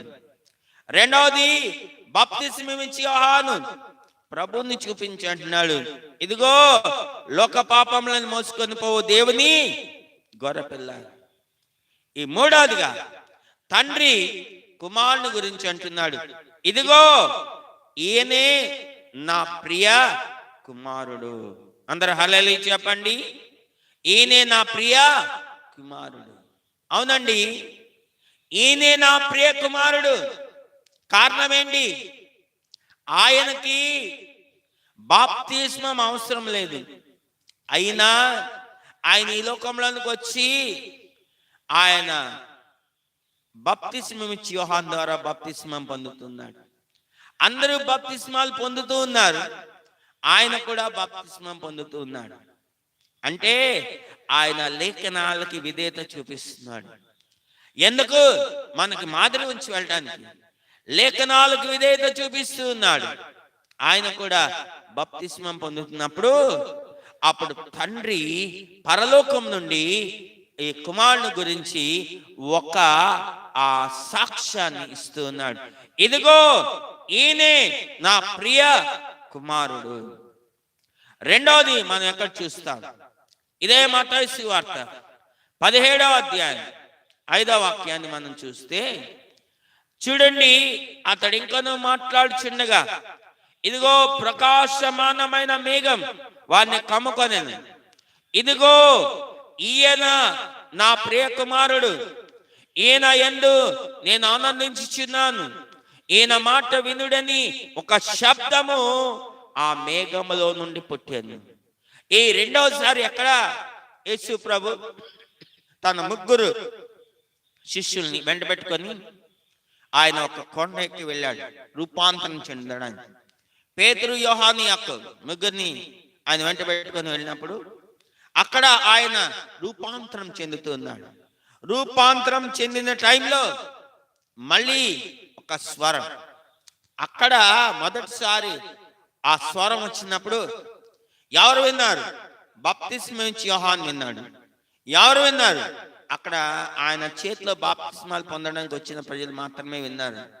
ఇక్కడ ఆయన శిష్యులు ఎవరైతే ఆయన వెంట పెట్టుకొని వెళ్ళారు, ఎవరినైతే ఆయన తీసుకెళ్ళాడు, ఆ 3 శిష్యులు వింటూ ఉన్నారు. ఆయన ఆ స్వరం పలుకుతా ఉంది, ఇదిగో ఈయన నా ప్రియ కుమారుడు, ఈయన యందు నేను ఆనందిస్తూ ఉన్నాను, ఈయన మాటని మీరు వినండి. చాలా జాగ్రత్తగా గమనించండి. ఈయన నా ప్రియ కుమారుడు. సారండి, ప్రభువైన యేసుక్రీస్తు ఆయన ఒక ప్రాంతానికి వెళ్ళి ఉన్నాడు. ఆయన ఒక ప్రాంతానికి వెళ్ళి అక్కడ సువార్త పరిచర్య చేద్దామని వెళ్ళినప్పుడు ఇద్దరు మనుషులు, చాలా జాగ్రత్తగా గమనించండి, ఇద్దరు మనుషులు వాళ్ళు వచ్చి వాళ్ళు కేకలు వేస్తా ఉన్నారు. చూద్దాం. మత్తయి సువార్త 8వ అధ్యాయం 28వ వాక్యం. మత్తయి సువార్త 8వ అధ్యాయం 28వ వాక్యం. ఆయన అద్దరినున్న గదరేనీయుల దేశం నాకు చేరగా దయ్యములు పట్టిన ఇద్దరు మనుషులు సమాధులలో నుండి బయలుదేరి ఆయన ఎదురుగా వచ్చిరి. వారు మిగుల ఉగ్రులై ఉన్నందున ఎవడును ఆ మార్గంన వెళ్ళలేకపోయింది. ఇద్దరు మనుషులు, వాళ్ళకి దయ్యాలు పట్టిన, వాళ్ళు సమాధుల్లోనే ఉంటున్నారు. వాళ్ళున్న దేశం పేరు గదరేనీయుల దేశం. మేము ఇజ్రాయెల్ వెళ్ళినప్పుడు మేము ఆ దేశాన్ని కూడా వెళ్ళి ఉన్నాం. ఆ యొక్క బోట్లో ప్రయాణం, గలిలయ సముద్రం మీద బోట్లో ప్రయాణం, అది ఇజ్రాయెల్ దేశం వెళ్ళిన ప్రతి ఒక్కళ్ళు కూడా ఖచ్చితంగా వెళ్తారు. ఎందుకంటే ఆ గలిలయ ఆ యొక్క సముద్రం మీదనే ప్రభు చాలా సార్లు సంచరించి ఉన్నాడు, అంటే ప్రయాణాలు చేసి ఉన్నాడు. అక్కడే తుఫాను వచ్చింది, ముఖ్యంగా ఈ గదరేనీయుల దేశం వెళ్ళేటప్పుడే. అయితే అక్కడే మేము వెళ్ళి ఉన్నాం. వాళ్ళిద్దరు కూడా సమాధుల్లో నివసిస్తూ ఉన్నారు. వాళ్ళు చాలా భయంకరంగా ఉన్నారు. అసలు వాళ్ళిద్దరు దాటికి ప్రజలెవరు కూడా అటువైపు ఆ మార్గాన్న వాళ్ళు వెళ్ళలేకపోతూ ఉన్నారు. ఇప్పుడు 29వ వచనం. వారు యేసు ప్రభు అడుగు పెట్టగానే ప్రభు దగ్గరికి వచ్చి అంటున్నారు, వారు, ఇదిగో దేవుని కుమారుడా, నీతో మాకేమి, కాలం రాకమునిపే మమ్మను బాధించుటకు ఇక్కడికి వచ్చితవా అని కేకలు వేస్తా ఉన్నారు. అందరు హల్లెలూయా చెప్పండి. హల్లెలూయా, హల్లెలూయా. దయ్యాలకు తెలుసండి ప్రభు ఎవరో, కానీ దినమున విచిత్రం ఏంటంటే మనుషులకు తెలియడం లేదు ఆయన ఎవరో. వాళ్ళు కేకలు వేస్తున్నారు. ఏమని అంటే, ఇదిగో దేవుని కుమారుడా, ఇదిగో దేవుని కుమారుడా. అవునండి, ఆయన దేవుని యొక్క కుమారుడు. అందుకని ఆయన అంటున్నాడు, ఇదిగో ఈయన నా ప్రియమైన కుమారుడు, ఈయనే నా ప్రియమైన కుమారుడు అని తండ్రి దగ్గర నుంచి ఆయన సాక్ష్యం పొందుతూ ఉన్నాడు. యోహాను సువార్త 3వ అధ్యాయం 16వ వాక్యం. యోహాను సువార్త 3వ అధ్యాయం 16వ వాక్యం. ఆ మాట, ఇది ఇప్పుడు నేను చెప్పిన రెఫరెన్స్ లో మాట, చిన్న సండే స్కూల్ పిల్లల యొక్క కంఠత వాక్యం. ఏమని ఉంటుంది చెప్పండి? దేవుడు లోకమును ఎంతో ప్రేమించెను అని నాకు కావాల్సిన మాట అక్కడి నుంచే ప్రారంభమవుతుంది. కాగా ఆయన తన అద్వితీయ కుమారుని యందు విశ్వాసముంచు ప్రతి వాడును నశింపక నిత్య జీవము పొందునట్లు ఆయనను అనుగ్రహించెను. అందరు హల్లెలూయా చెప్పండి. హల్లెలూయా, హల్లెలూయా. ఆయన ఎవరంట? అద్వితీయ కుమారుడు. అద్వితీయ కుమారుడు అంటే ఏంటి? దాని అర్థం ఒకే ఒక్క కుమారుడు అని అర్థం. పెద్ద కుమారుడు కాదు, చిన్న కుమారుడు కాదు. ఈయన ఏమై ఉన్నాడు? అద్వితీయ కుమారుడు. ఇంగ్లీష్ లో ఓన్లీ బిగోటెన్ సన్ అని ఉంటది. అవును, ఒకే ఒక్క అద్వితీయ కుమారుడు.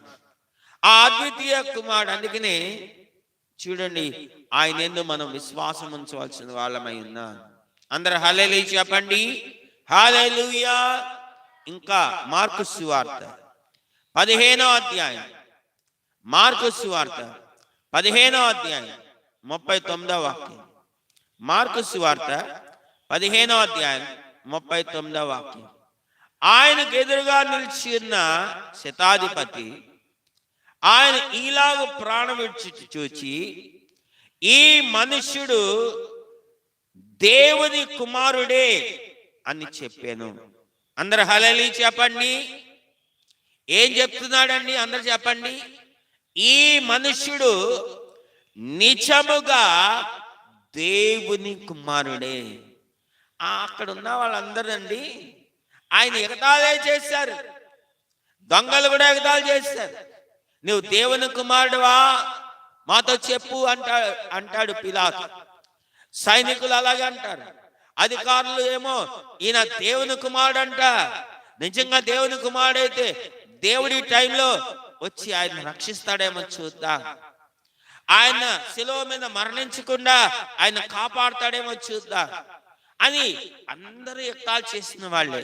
కానీ మార్కు సువార్త 15:39 మనం చూస్తాం, ఒక శతాధిపతి. ఎవరండి? ఒక శతాధిపతి. ఆ శతాధిపతి దేవుని భక్తుడు కాదు. ఆ శతాధిపతి దేవుని యొక్క విశ్వాసి కాదు, దేవుని నమ్మినవాడు కాదు. ఆయన ఏమంటున్నాడంటే, ఈ మనుష్యుడు నిజముగా ఈ మనుష్యుడు దేవుని కుమారుడే అని చెప్పాను. అవునండి, ఆయన దైవత్వం ని ఆయన చూసి ఉన్నాడు. ఆయన ఒక మనుష్యుడిగా చూడలేదు, ఆయన్ని లోకం ఒక మనుషుడిగా అనుకుంది. అయితే ఈయన చూడండి, వాళ్ళకు అర్థమయ్యాలి అది, ఈ మనుష్యుడు నిజంగా ఈ మనుష్యుడు దేవుని కుమారుడే, మామూలు మనిషి కాదండో. మనం మొదటి పాయింట్లో చూసాం కదా, ఇదిగో ఈ మనుషుడని, మామూలు మనిషి కాదండో. మనం చూడండి, ఈయన దేవుని కుమారుడే. అవునండి, ఒక అన్యుడు ప్రభు గురించి సాక్ష్యం ఇస్తున్నాడు. ఆయనలో ఉన్న దైవత్వాన్ని చూసి ఆయన సాక్ష్యం ఇస్తున్నాడు. అవునండి, ఆయన యొక్క నిజంగా ఆయన దేవుని కుమారుడు. మొదటిగా ఈ మనుష్యుడు, రెండవదిగా ఇదిగో లోక పాపములను మోసుకొని పో దేవుని గొర్రెపిల్ల, మూడవదిగా ఇదిగో ఈయనే నా ప్రియమైన కుమారుడు, నాలుగవదిగా మనం చూసినట్లయితే ఈయన దేవుని కుమారుడు. ఇక 4వ పాయింట్లోకి మనం వెళ్ళి చూద్దాం. మత్తయి సువార్త 12వ అధ్యాయం 18వ వాక్యం నుండి. మత్తయి సువార్త 12వ అధ్యాయం 18వ వాక్యం నుండి, ఇదిగో ఈయన నా సేవకుడు, ఈయనను నేను ఏర్పరచుకొంటిని, ఈయన నా ప్రాణమునకు ఇష్టుడైన నా ప్రియుడు, ఈయన మీద నా ఆత్మను ఉంచెదను, ఈయన అన్య జనులకు న్యాయ విధిని ప్రచురం చేయును, ఈయన జగడమాడడు, కేకలు వేయుడు, వీధులలో ఈయన శబ్దం ఎవ్వనికి వినబడదు, విజయమందుటకు న్యాయ విధిని ప్రబలము చేయు వరకు ఈయన నలిగిన రెల్లును విరవాడు, మకమకలాడుచున్న అవిస నారను ఆర్పాడు, ఈయన నామమందు అన్య జనులు నిరీక్షించెదరు అనున్నది. అందరు హల్లెలూయా చెప్పండి. అవునండి, 4వ పాయింట్ ఏంటి? ఇదిగో ఈయనే నా సేవకుడు, ఈయన నా సేవకుడు, ఇదిగో ఈయన నా సేవకుడు. ఇంగ్లీష్ లో behold my servant, behold my servant. ప్రభువైన యేసుక్రీస్తు గురించి నా మాట. ఇది పై వచనం చూస్తే ఇది ఒక ప్రవచనం అండి. మళ్ళీ చెప్తున్నాను, ఇది ఒక ప్రవచనం. 17వ వచనం చూస్తే, ప్రవక్త అయిన యెషయా ద్వారా చెప్పినది నెరవేరినట్లు అలాగూ జరిగెను. అది ఏమనగా అంటున్నాడు. ఇప్పుడు మనం చదివినంతా కూడా పాత నిబంధన గ్రంథంలో ఉన్న యెషయా, ప్రవక్త అయిన యెషయా ప్రవచించిన ప్రవచనం. ఆయన ప్రవచిస్తూ ఉన్నాడు. ఏమంటున్నాడు? ఇదిగో ఈయన నా సేవకుడు, ఈయనను నేను ఏర్పరచుకుంటుని. అందరు హల్లెలూయా చెప్పండి. హల్లెలూయా, హల్లెలూయా, హల్లెలూయా. అవునండి, ఆయన ఒక సేవకుడిగా ఉంటూ ఉన్నాడు. దేవుని వాక్యాన్ని మనం చూసినట్లయితే ప్రభువైన యేసుక్రీస్తు గురించి మనం చూసినట్లయితే మత్తయి సువార్త 20వ అధ్యాయం 28వ వాక్యం. మత్తయి సువార్త 20వ అధ్యాయం 28వ వాక్యం.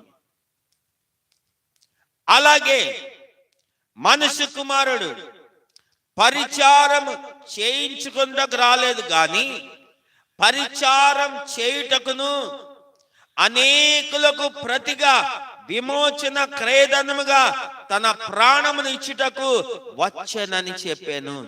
అవునండి, ఈయన సేవకుడు, ఈయన నా సేవకుడు. ఆ సేవకుడైన వాడు పరిచారం చేయించుకోడు. మనుష్య కుమారుడు పరిచారం చేయించుకోవడానికి రాలేదు, కానీ పరిచారం చేయటానికే వచ్చి ఉన్నాడు. ఒకటి, పరిచారం చేశాడు. రెండవది, అనేకులకు ప్రతిగా విమోచన క్రయధనముగా తన ప్రాణాన్ని ఇవ్వడానికి వచ్చి ఉన్నాడు. అందరు హల్లెలూయా చెప్పండి. 2 పనుల కోసం వచ్చాడు. ఒకటి, పరిచారం చేయటానికి. చాలా జాగ్రత్తగా మీరు ఆలోచించినట్లయితే ఇది చాలా ఆశ్చర్యాన్ని కలిగించే మాట. ఆయన దేవుడు కదా, ఆయన దేవుని కుమారుడు కదా, మరి ఆయన ఎలా వచ్చి ఉన్నాడు? ఒక పరిచారకుడుగా వచ్చి ఉన్నాడు. అందరు హల్లెలూయా చెప్పండి. అవును, పరిచారం చేయటానికి వచ్చి ఉన్నాడు. 30 సంవత్సరాల వయసు రాగానే స్వార్థ పరిచర్య చేయడం బయలుదేరాడు. కాలి నడకన గ్రామాలు పట్టణాలు తిరిగాడు. ఆ రోజుల్లో రోడ్లు లేవు, ఈ రోజు ఉన్నట్టు. ఆ రోజుల్లో ప్రయాణ సాధనాలు లేవు, ఈ రోజు ఉన్నట్టు. అయినా ఆయన పరిచారం చేయటానికే వచ్చాడు. ఆయన చేసిన పరిచారం ఏంటి? రోగుల్ని బాగు చేస్తున్నాడు. దయ్యాలు పట్టిన వాళ్ళ దయ్యాలు వెళ్ళగొడుతున్నాడు. అద్భుతాలు మహత్కార్యాలు చేస్తున్నాడు. దాని ద్వారా ఏంటి? అద్భుతాలు మహత్కార్యాలు చేస్తే కొంచెం వాళ్ళకి కాళ్ళు వస్తున్నాయి, గుడ్డి వాళ్ళకి కళ్ళు వస్తున్నాయి.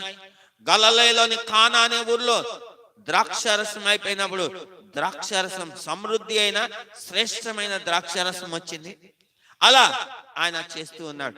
అన్నిటికన్నా ముఖ్యంగా ఆయన చేసిన పరిచారం ఏంటంటే నశించిన దానిని చెప్పండి వెదకి రక్షిస్తూ ఉన్నాడు. అందరు హల్లెలూయా చెప్పండి. హల్లెలూయా.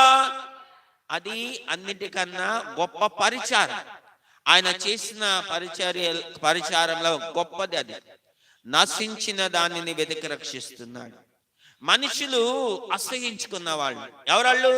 జక్కయ్య. మనుషులు అసహించుకున్న వాళ్ళు ఎవరాళ్ళు? సమరయ స్త్రీ. మనుషులు అసహించుకున్నారు ఎవరాళ్ళు? అదిగో ఆ యొక్క రక్తస్రావంతో బాధపడుతున్న స్త్రీ. మనుషులు అసహించుకున్న వాళ్ళు ఎవరాళ్ళు? 38 సంవత్సరాల నుండి బెతస్తా కోనేటి దగ్గర రోగముతో బాధపడుతున్న పడి ఉన్న వ్యక్తి. అందరు హల్లెలూయా చెప్పండి. ఇది నేనేదో 3-4 చెప్పానంటే కాదు, చాలా ఉన్నాయి ఇట్లాంటివి. ప్రభు చేసిన కార్యాలు చాలా ఉన్నాయని మన యోహాను సువార్తలో మనం చూస్తాం. అయితే ఇక్కడ మనం చూసినట్లయితే ఆయన నశించిపోతున్న వాళ్ళని వెదికి రక్షిస్తున్నాడు. జక్కయ్యని వెలివేశారా? జక్కయ్య ఇంటికి వెళ్ళి రక్షిస్తున్నాడు. అందరు హల్లెలూయా చెప్పండి. జక్కని వెలివేస్తే జక్కయ్య ఇంటికి వెళ్ళి రక్షిస్తున్నాడు. ఇలా ఆయన పరిచారం చేస్తూ ఉన్నాడు, పరిచర్య చేస్తూ ఉన్నాడు. సరే, ఆ పరిచారమే కాదు, ఇంకా ఇంకోటి మనం చూసినట్లయితే యోహాను సువార్త 13వ అధ్యాయం, యోహాను సువార్త 13వ అధ్యాయం 4-5 వచనాలు. యోహాను సువార్త 13వ అధ్యాయం 4-5 వచనాలు. భోజన పంక్తిలో నుండి లేచి తన పై వస్త్రమును అవతల పెట్టివేసి మరి ఒక తువాలు తీసుకొని నడుము కట్టుకొని అంతటా పళ్ళెములో నీళ్లు పోసి శిష్యుల పాదములు కడుగుటకును తాను కట్టుకొని ఉన్న తువాలతో తుడుచుటకును మొదలు పెట్టాను. అందరు హల్లెలూయా చెప్పండి. అవునండి. ఆయన ఇక్కడ మనం గాని చూసినట్లయితే ఒక దాసుడిగా మారిపోయాడు. ఒక దాసునిగా ఆయన చేస్తూ ఉన్నాడు ఈ పనులన్నీ కూడా. నన్ను గాని అడిగితే ఆయన శిష్యులందరిలో కల్లా ఆయన యొక్క స్థితి లేదా పొజిషన్ ఏంటంటే దాసుని స్థితి కాదు. శిష్యులందరిలో కల్లా ఆయన ఒక నడిపించే నాయకుని యొక్క స్థితి. ఆయన ఒక బోధకుడుగా ఉన్నాడు. ఆయన వాళ్ళందరూ ఏం పిలుస్తున్నారు? బోధకుడా అని పిలుస్తున్నారు. ఆయన పిలిస్తేనే వాళ్ళంతా కూడా ఆయన దగ్గరకు వచ్చారు. తమకున్న వాటిని వదులుకొని, తమకున్న ఆ యొక్క కొద్దిపాటి ఆ వ్యాపారాలని, వృత్తులని, కుటుంబాలని వదులుకొని వచ్చారు. ఆయన పిలిస్తేనే వచ్చారు. అయితే ఆయన పిలిస్తేనే వచ్చారు. ఆయనే వాళ్ళు నడిపిస్తూ ఉన్నాడు. ఆయన వల్లనే వాళ్ళు పోషించబడుతూ ఉన్నారు. ఆయనే వాళ్ళకు నాయకుడిగా ఉన్నాడు. ప్రజలందరూ కూడా ఆయన వల్లనే వాళ్ళందరినీ వెంబడిస్తా ఉన్నారు. ప్రజలంటూ వస్తున్నారంటే ఎవరి ద్వారా అంటే ఎవరి మూలంగా అంటే కేవలం ప్రభు అయిన యేసుక్రీస్తు మూలంగానే వస్తున్నారు. ఒక మాటలో చెప్పాలంటే ఆయనే వాళ్ళందరికీ లీడర్, నాయకుడు. అయితే ఆయన పరిచారం చేయించుకోవాలి. ఆయన పరిచారం చేయించుకోవాలి. కానీ ఆయన ఇలా చేయించుకోవట్లేదు. ఆయన పరిచారం చేస్తా ఉన్నాడు. అక్కడ చూస్తే ప్రజలందరికీ చేశాడు. ఇందాక నేను చెప్పింది అంతా కూడా. ఇక్కడ చూస్తే తన స్వంత శిష్యులకి లేదా అపోస్తులుగా ఉన్న వాళ్ళకి పరిచర్య చేస్తూ ఉన్నాడు. తన పై వస్త్రం తీసేసి తాను తువాలు ఒకటి కట్టుకొని పళ్ళెంలో నీళ్లు తీసుకొని శిష్యుల యొక్క కాళ్ళు కడుగుతూ ఉన్నాడు. ఒకసారి ఆలోచించండి, ఒక్కసారి ఆలోచించండి. ఆయన దేవుడై ఉన్నాడు. ఆయన దేవుని కుమారుడై ఉన్నాడు. ఆయన బోధకుడై ఉన్నాడు. వీళ్ళందరూ కూడా ఆయన శిష్యులై ఉన్నారు. ఇప్పుడు బోధకుడు ఏం చేస్తాడంటే ఒక సేవకుడిగా మారిపోయాడు. అవును, అందుకనే ఆయన గురించిన ప్రవచనం చూడండి ఎలా నెరవేరుతుందో. ఇదిగో ఈయన నా సేవకుడు. కాళ్ళు కడుగుతున్నాడు శిష్యుల కాళ్ళు. పాపం శిష్యులకు అర్థం కాల. కడుగుతా వస్తా ఉంటే యేసు ప్రభు శిష్యులు ఒక శిష్యుడు ఉన్నాడు, దుడుకు పేతులు అంటారు. ఆయన బైబిల్లో లేదు దుడుకని. ఆయన ప్రతిదానికి దుడుకుతనం ఉంటుంది. అంటే కంగారు అయిపోతూ ఉంటాడు, చాలా ఫాస్ట్ గా రియాక్ట్ అవుతాడు. ఆయనకి దుడుకు ఎక్కువ, దుడుకుతనం ఎక్కువ. ఆ పేతురు దగ్గరకు వచ్చేటప్పటికి పేతురు కాళ్ళు వెనక పెట్టేస్తున్నాడు. బోధకుడా, నువ్వు నా కాళ్ళు కడగడానికి వీలేదు అన్నాడు. అదేంటిరా నాయనా, అందరి కాళ్ళు కడుగుతా వస్తా ఉన్నా, నువ్వేమన్నా గొప్పవాడివా, స్పెషలా? నేను నీ కాళ్ళు కడగద్దు అంటే ఏంటంటే, ప్రభువా నీవేంటి నా కాళ్ళు కడగడం ఏంటి? నేనే నీ కాళ్ళు కడగాలి కానీ నువ్వు నా కాళ్ళు కడగడం ఏంటంటే, ప్రభు అంటాడు, నేను గాని నీ కాళ్ళు కడగకపోతే నీతో నాకు పాలు పంపులు లేవు, నీకు నాకు సంబంధం లేదు అంటున్నాడు. అందరూ హల్లెలూయా చెప్పండి. అప్పుడు ఈయన దుడుకోడు కదా. అవునా బోధకుడా, నిజమేనా? నీ మాట కరెక్టేనా? అలాగైతే కాళ్ళే కాదు, తల నుంచి కాళ్ళు కడగమంటున్నాడు. అందరు హల్లెలూయా చెప్పండి. అలా కాళ్ళు కడిగించుకుంటామే ఒక గొప్ప విశేషం. అయితే ఈ మనిషి ఏమడుగుతున్నాడు? కాళ్ళే కాదు, తల నుంచి. అంటే మిగతా శిష్యుల వరకు కూడా తెలివితేటలు లేవు, మనోడికి తెలివితేటలు ఎక్కువ ఉన్నాయి అన్నట్టు. చూడండి, కొంతమంది, ఇది నేను ఎందుకు చెప్తున్నానంటే, కొంతమందికి ఎలా ఉంటుందంటే సేవ చేస్తున్న వాళ్ళంటే ఎంత అలసు అంటే, నువ్వు సేవకుడు కదా, నువ్వు సేవ చేస్తున్నావు కదా, సేవ చేస్తున్నావు కాబట్టి ఇంకా ఎక్కువగా సేవ చేయి అని వాళ్ళకి సంబంధం లేనివన్నీ అన్ని కూడా వాళ్ళు చేయకూడనివన్నీ కూడా చెప్పి చేయని చేయిస్తా ఉంటారు. అందరు హల్లెలూయా చెప్పండి. ఆయన పరలోకం నుంచి వచ్చి ఆయన ఒక సేవకునిగా చేస్తుంటే చాలా మందికి, కొంతమందికి అలసు. ఇప్పుడు పేతురు ఎట్లాగైతే అయితే నా కాళ్ళు మాత్రమే కాదు, తల నుంచి కాళ్ళు వరకు కడుగు అంటారు. అట్లా సేవకుడిగా అవతారం ఎత్తితే, సేవకుడిగా తగ్గించుకుంటే చాలా మందికి అలుసు ఎక్కువ. పచ్చిగా మన భాషలో చెప్పాలని నేను ఓపెన్ గా చెప్పేస్తున్నా, నేనేది దాచుకోను. ఒక సేవకుడు ఈజ్ ఈక్వల్ టు చాలా మంది యొక్క దృష్టిలో వాళ్ళ ఇంట్లో పాలేరుతో సమానంగా చూస్తూ ఉంటారు. అందరు హల్లెలూయా చెప్పండి. ఒక సేవకుడిని చాలా మంది ఎలా లెక్క కడతారంటే వాళ్ళ ఇంట్లో ఉన్న పాలేరుతో సమానంగా లెక్క కడతారు. సేవకుడు పాలేరు కాదండి. సేవకుడు పాలేరు కాదండి. ఇక్కడ నేను చదివిన వాక్యం ఏంటి? ప్రవక్త అయిన యెషయా ప్రవచిస్తున్నాడు. ప్రవచనం అంటే దేవుని ద్వారా వస్తున్న మాట. దేవుడు అంటున్నాడు, ఇదిగో ఈయన నా సేవకుడు. అంటే దాని అర్థం ఏంటండి? ఏ సేవకుడైనా ఎవరికి సేవకుడు? దేవునికి అని చెప్పండి, నోళ్ళు తెరవండి. ఎవరికి సేవకుడు? దేవునికి సేవకుడు. దేవుని యొక్క ప్రేమ చొప్పున ఆయన పనిని చేసే దాంట్లో భాగంగా ఆయన మనుషులకు పరిచయం చేస్తాడు. కానీ ఒక సేవకుడు ఈజ్ ఈక్వల్ టు మన పాలేరు కాదు, గుర్తుపెట్టుకోండి. అలా భావించి చాలా మంది దైవ సేవకులైన వాళ్ళని గౌరవించరు, మర్యాద ఇవ్వరు. దైవ సేవకులు భయపడరు. ఎందుకంటే వాళ్ళు నోట్లోంచి వచ్చే మాట కూడా ఇదే మాట. నేను ఇప్పుడు కాదండి, 35 సంవత్సరాల సేవకునిగా నేను ఈ పరిచయలో ఉన్నాను కాబట్టి అంటున్నాను. మా సేవకుడు అండి. ఎవరంట? మా సేవకుడు. మా అయ్యగారని అనరు. ఏమొస్తుంది వాళ్ళ ఒంట్లో నుంచి? మా పాస్టర్ గారని అనరు. మా సేవకుడు అండి. అంటే వాళ్ళ ఇంట్లో ఏదో సేవ చేసేవాడా? మీ ఇంట్లో ఏమైనా సేవ చేసేవాడా? మీ ఇంట్లో ఏమైనా పాలేరా? జాగ్రత్త. ఇక్కడ దేవుడు అంటున్నాడు, ఇదిగో ఈయన నా సేవకుడు. ఎవరి గురించి? ఈ భూమి మీదకి వచ్చిన ప్రభు అయిన యేసుక్రీస్తు గురించి. అవును, అది ఒక అలసు అయిపోయింది చాలా మందికి. ప్రభు విషయంలో అది ఒక అలసుగా అయిపోయింది. ఫిలిప్పీలు రాసిన పత్రిక చూద్దాం. ఫిలిప్పీలు రాసిన పత్రిక 2వ అధ్యాయం 7వ వాక్యం. అపోస్తలుడైన పౌలు ఫిలిప్పీలు రాసిన పత్రిక 2వ అధ్యాయం 7వ వాక్యం. అక్కడ ఉన్న మాట, మనుష్యుల పోలికగా పుట్టి దాసుని స్వరూపమును ధరించుకొని తన్ను తానే రిక్తునిగా చేసుకొనెను. ఇదే చాలా మందికి అలసైపోయింది. ఆయన పుట్టడం మనుషుల పోలికగా పుట్టాడు. ఇది చాలా మందికి అలసైపోయింది. చాలా తేలిగ్గా తీసి పడేస్తూ ఉన్నారు ప్రభు గురించి. ఆయన దేవునిగా అంగీకరించలేకపోతున్నారు. పోనీ మనుషుల పోలికగా పుట్టాడు. ఎలా పుట్టాడంటే దాసుని స్వరూపాన్ని ధరించుకొని పుట్టాడు. అందరు హల్లెలూయా చెప్పండి.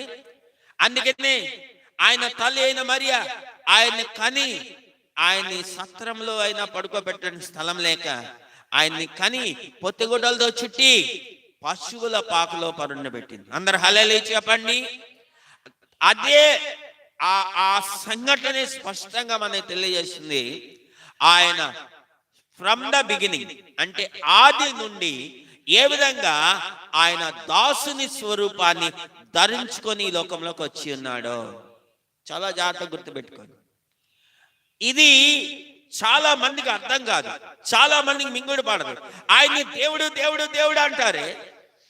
ఆయన నిజంగా దేవుడైతే ఆయన ఈ లోకంలోకి వచ్చినప్పుడు ఈ లోకంలో ఆయనకి స్థలం లేకపోయిందే. ఈ లోకంలో ఆయన తల్లి అయిన మరి ఆయన్ని కని ఆయన పొత్తిగుడ్డలతో చుట్టి ఆయన పడుకోబెట్టడానికి కూడా ఎవరు స్థలం ఇవ్వకపోయారే అని చాలా మంది యొక్క ఆలోచన. అవునండి, మనం చూసినట్లయితే ఆయన తను తాను తగ్గించుకొని ఈ లోకంలోకి రావడమే చాలా మందికి అలసుగా మారిపోయింది. చాలా మంది తేలిగ్గా తీసి పడేస్తా ఆయన దేవునిగా, ఆయన్ని రక్షకునిగా, ఆయన సృష్టికర్తగా అంగీకరించలేకపోతున్నారు. అందరు హల్లెలూయా చెప్పండి. నీవు ఆయన్ని ఆ విధంగా అంగీకరించకపోయినా ఆయన మన కోసం తను తాను తగ్గించుకొని దాసుని స్వరూపాన్ని ధరించుకొని వచ్చి ఉన్నాడు. అందుకనే ప్రవక్త కొన్ని వేల సంవత్సరాల క్రితమే ప్రవచిస్తున్నాడు, ఇదిగో ఈయన నా సేవకుడు. చెప్పండి, ఇదిగో ఈయన నా సేవకుడు. ఆయన గురించి ప్రవచించిన దాంట్లో మనం చూసినట్లయితే నిజంగా చాలా మంచి లక్షణాలు ఉన్నాయి. ఇదిగో ఆయన నా సేవకుడు, ఈయన యందు నేను నా ఆత్మను ఉంచి ఉన్నాను. ఈయన జగడమాడాడు, కేకలు వేయడు, వీధుల్లో ఈయన స్వరం ఎవరికి వినబడదు. అంటే ఒక మాటలో చెప్పాలంటే ఈయన సాధువైన సేవకుడు. అందరు హల్లెలూయా చెప్పండి. అందుకే మనం చూసినట్లయితే ఈయన ఎలాంటి సేవకుడు అంటే దేవుని యొక్క ఆత్మ చేత నింపబడిన సేవకుడు, ఆత్మాభిషేకం కలిగిన సేవకుడు, సాధువైన సేవకుడు. ఆయన చూడండి, ఒక సేవకులకి ఒక మాదిరికరంగా ఉన్న సేవకుడు. కాబట్టి వాక్యాన్ని వింటున్న నా ప్రియమైన దైవ సేవకుడా, ఆయన ఏ విధంగా ఒక మాదిరి ఉంచి వెళ్ళాడు, ఆయన ఉంచిన మాదిరిలో మనం కూడా నడవవలసిన వాళ్ళమై ఉన్నాం. అందరు హల్లెలూయా చెప్పండి. హల్లెలూయా, హల్లెలూయా. మొదటిగా పిలాతు ప్రభుని చూపించి అంటున్నాడు, ఇదిగో ఈ మనుష్యుడు అంటున్నాడు. రెండవదిగా బాప్తిస్మమిచ్చి యోహాను ప్రభుని చూపించి అంటున్నాడు, ఇదిగో లోక పాపములను మోసుకొని పోవు దేవుని గొర్రెపిల్ల అంటున్నాడు. మూడవదిగా పరలోకం నుండి ఒక స్వరం ప్రభు బాప్తిస్మం పొంది వద్దకు వచ్చినప్పుడు పరిశుద్ధాత్మ పావురాకరణ వచ్చి ఆయన మీద రాలింది ఒక స్వరం, ఇదిగో ఈయనే నా ప్రియమైన కుమారుడు, ఇదిగో ఈయనే నా ప్రియమైన కుమారుడు. నాలుగవదిగా ప్రభు ఈ లోకంలోకి రాకముందే ప్రవక్త యెషయా ప్రవచిస్తున్నాడు, ఇదిగో ఈయన నా సేవకుడు, ఇదిగో ఈయన నా సేవకుడు. ఇంకొక మాట కూడా, ఇంకో వచనం కూడా చూద్దాం. అపోస్తలుడైన పౌలు హెబ్రీయులకు రాసిన పత్రిక 7వ అధ్యాయం 26వ వాక్యం. హెబ్రీ 7:26 అక్కడ ఉన్న మాట, పవిత్రుడును నిర్దోషియు నిష్కల్మషుడును పాపులలో చేరక ప్రత్యేకముగా ఉన్నవాడు, మరి ఆకాశ మండలం కంటే మిక్కిలి హెచ్చైన వాడునై ఉన్న ఇట్టి ప్రధాన యాజకుడు మనకు సరిపోయినవాడు. అందరు హల్లెలూయా చెప్పండి. అవునండి, ఈ సేవకుడు యొక్క లక్షణాలు ఇక్కడ వివరిస్తూ ఉన్నాడు. ఆ ప్రవచనంలేమో ఆయన దేవుని ఆత్మచేత నింపబడిన సేవకుడు అని చూసాం. ఆ ప్రవచనంలో ఆయన సాధువైన సేవకుడని మనం చూసాం. ఇక్కడ ఆ సేవకుని యొక్క లక్షణాలు ఇంకా వివరంగా చెప్తున్నాడు. ఆ సేవకుడు పవిత్రుడు, హల్లెలూయా చెప్పండి. ఈ సేవకుడు నిర్దోషి, హల్లెలూయా చెప్పండి. ఈ సేవకుడు నిష్కల్మషుడు, అంటే కల్మషం లేనివాడు, హల్లెలూయా చెప్పండి. ఈ సేవకుడు పాపులలో చేరక ప్రత్యేకముగా ఉన్నవాడు, హల్లెలూయా చెప్పండి. ఈ సేవకుడు ఆకాశ మండలం అంతటి కంటే మిక్కిలి హెచ్చైన వాడునైనా ప్రధాన యాజకుడు. ఈయన ఆకాశ మండలము కంటే మిక్కిలి హెచ్చైన వాడునైనా ఇట్టి ప్రధాన యాజకుడు. అవునండి, ఈ సేవకుడు అంటే మామూలు సేవకుడు కాదు, దేవుని యొక్క సేవకుడు, దైవ సేవకుడు అని చెప్పాలి. అందరూ హల్లెలూయా చెప్పండి. అవునండి, తెలుగులో దైవ సేవకుడు అంటారు, ఇంగ్లీష్లో గాడ్ సర్వెంట్ అంటారు. మీ మనుషుల సేవకుడు కాదు, దేవుని సేవకుడు. అందరూ హల్లెలూయా చెప్పండి. హల్లెలూయా, హల్లెలూయా. మనుషుల సేవకుడు కాదు, మనుషులకు సేవకుడు కాదు, దేవునికి సేవకుడు. ఇప్పుడు 5వ విషయంలోకి మనం వెళ్ళిపోదాం. 5వ విషయం యోహాను సువార్త 19వ అధ్యాయం 14వ వాక్యం.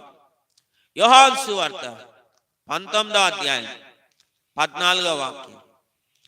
ఆ దినము పస్కాను సిద్ధపరచు దినం, అప్పుడు ఉదయం 6 గంటలు కావచ్చును.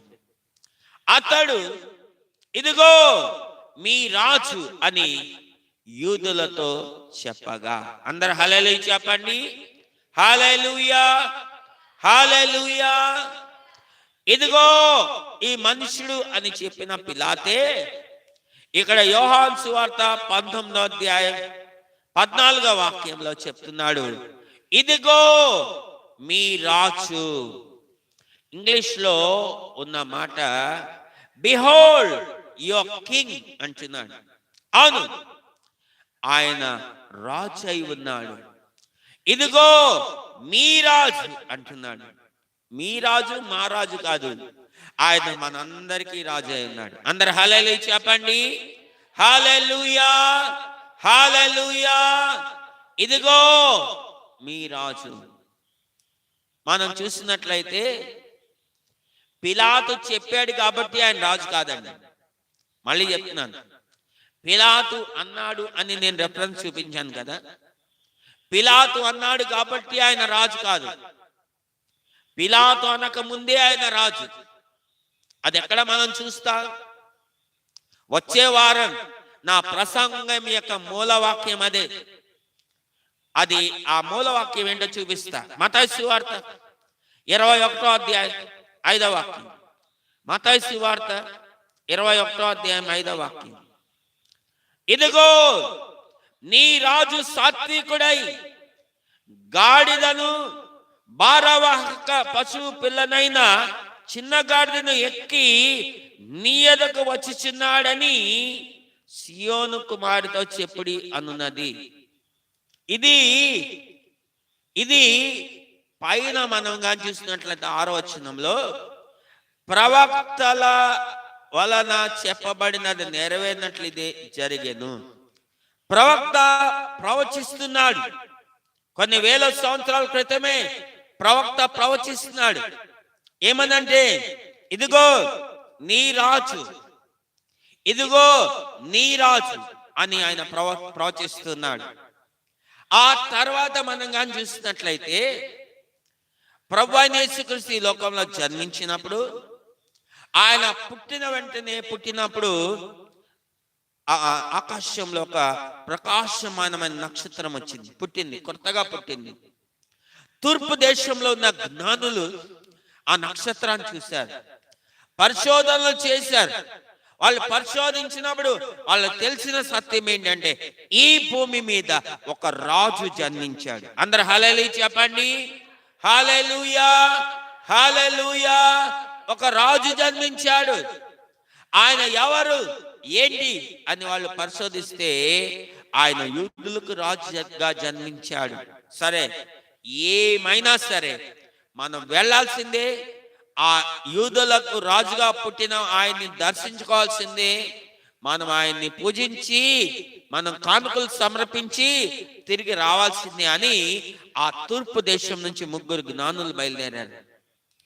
వాళ్ళు చూసిన నక్షత్రం వాళ్ళని నడిపిస్తా ఉంది. వాళ్ళకి ముందుండి నడిపిస్తా ఉంది. ముందుండి నడిపిస్తా ఉంటే ఈ 3 జ్ఞానులు బయలుదేరారు. మరొక చోట ఇంగ్లీష్ లో అయితే వాళ్ళు 3 రాజులు అని రాయబడుతుంది. అందరు హల్లెలూయా చెప్పండి. అవునండి, వాళ్ళు జ్ఞానులైన రాజులు, మామూలు రాజులు కాదు.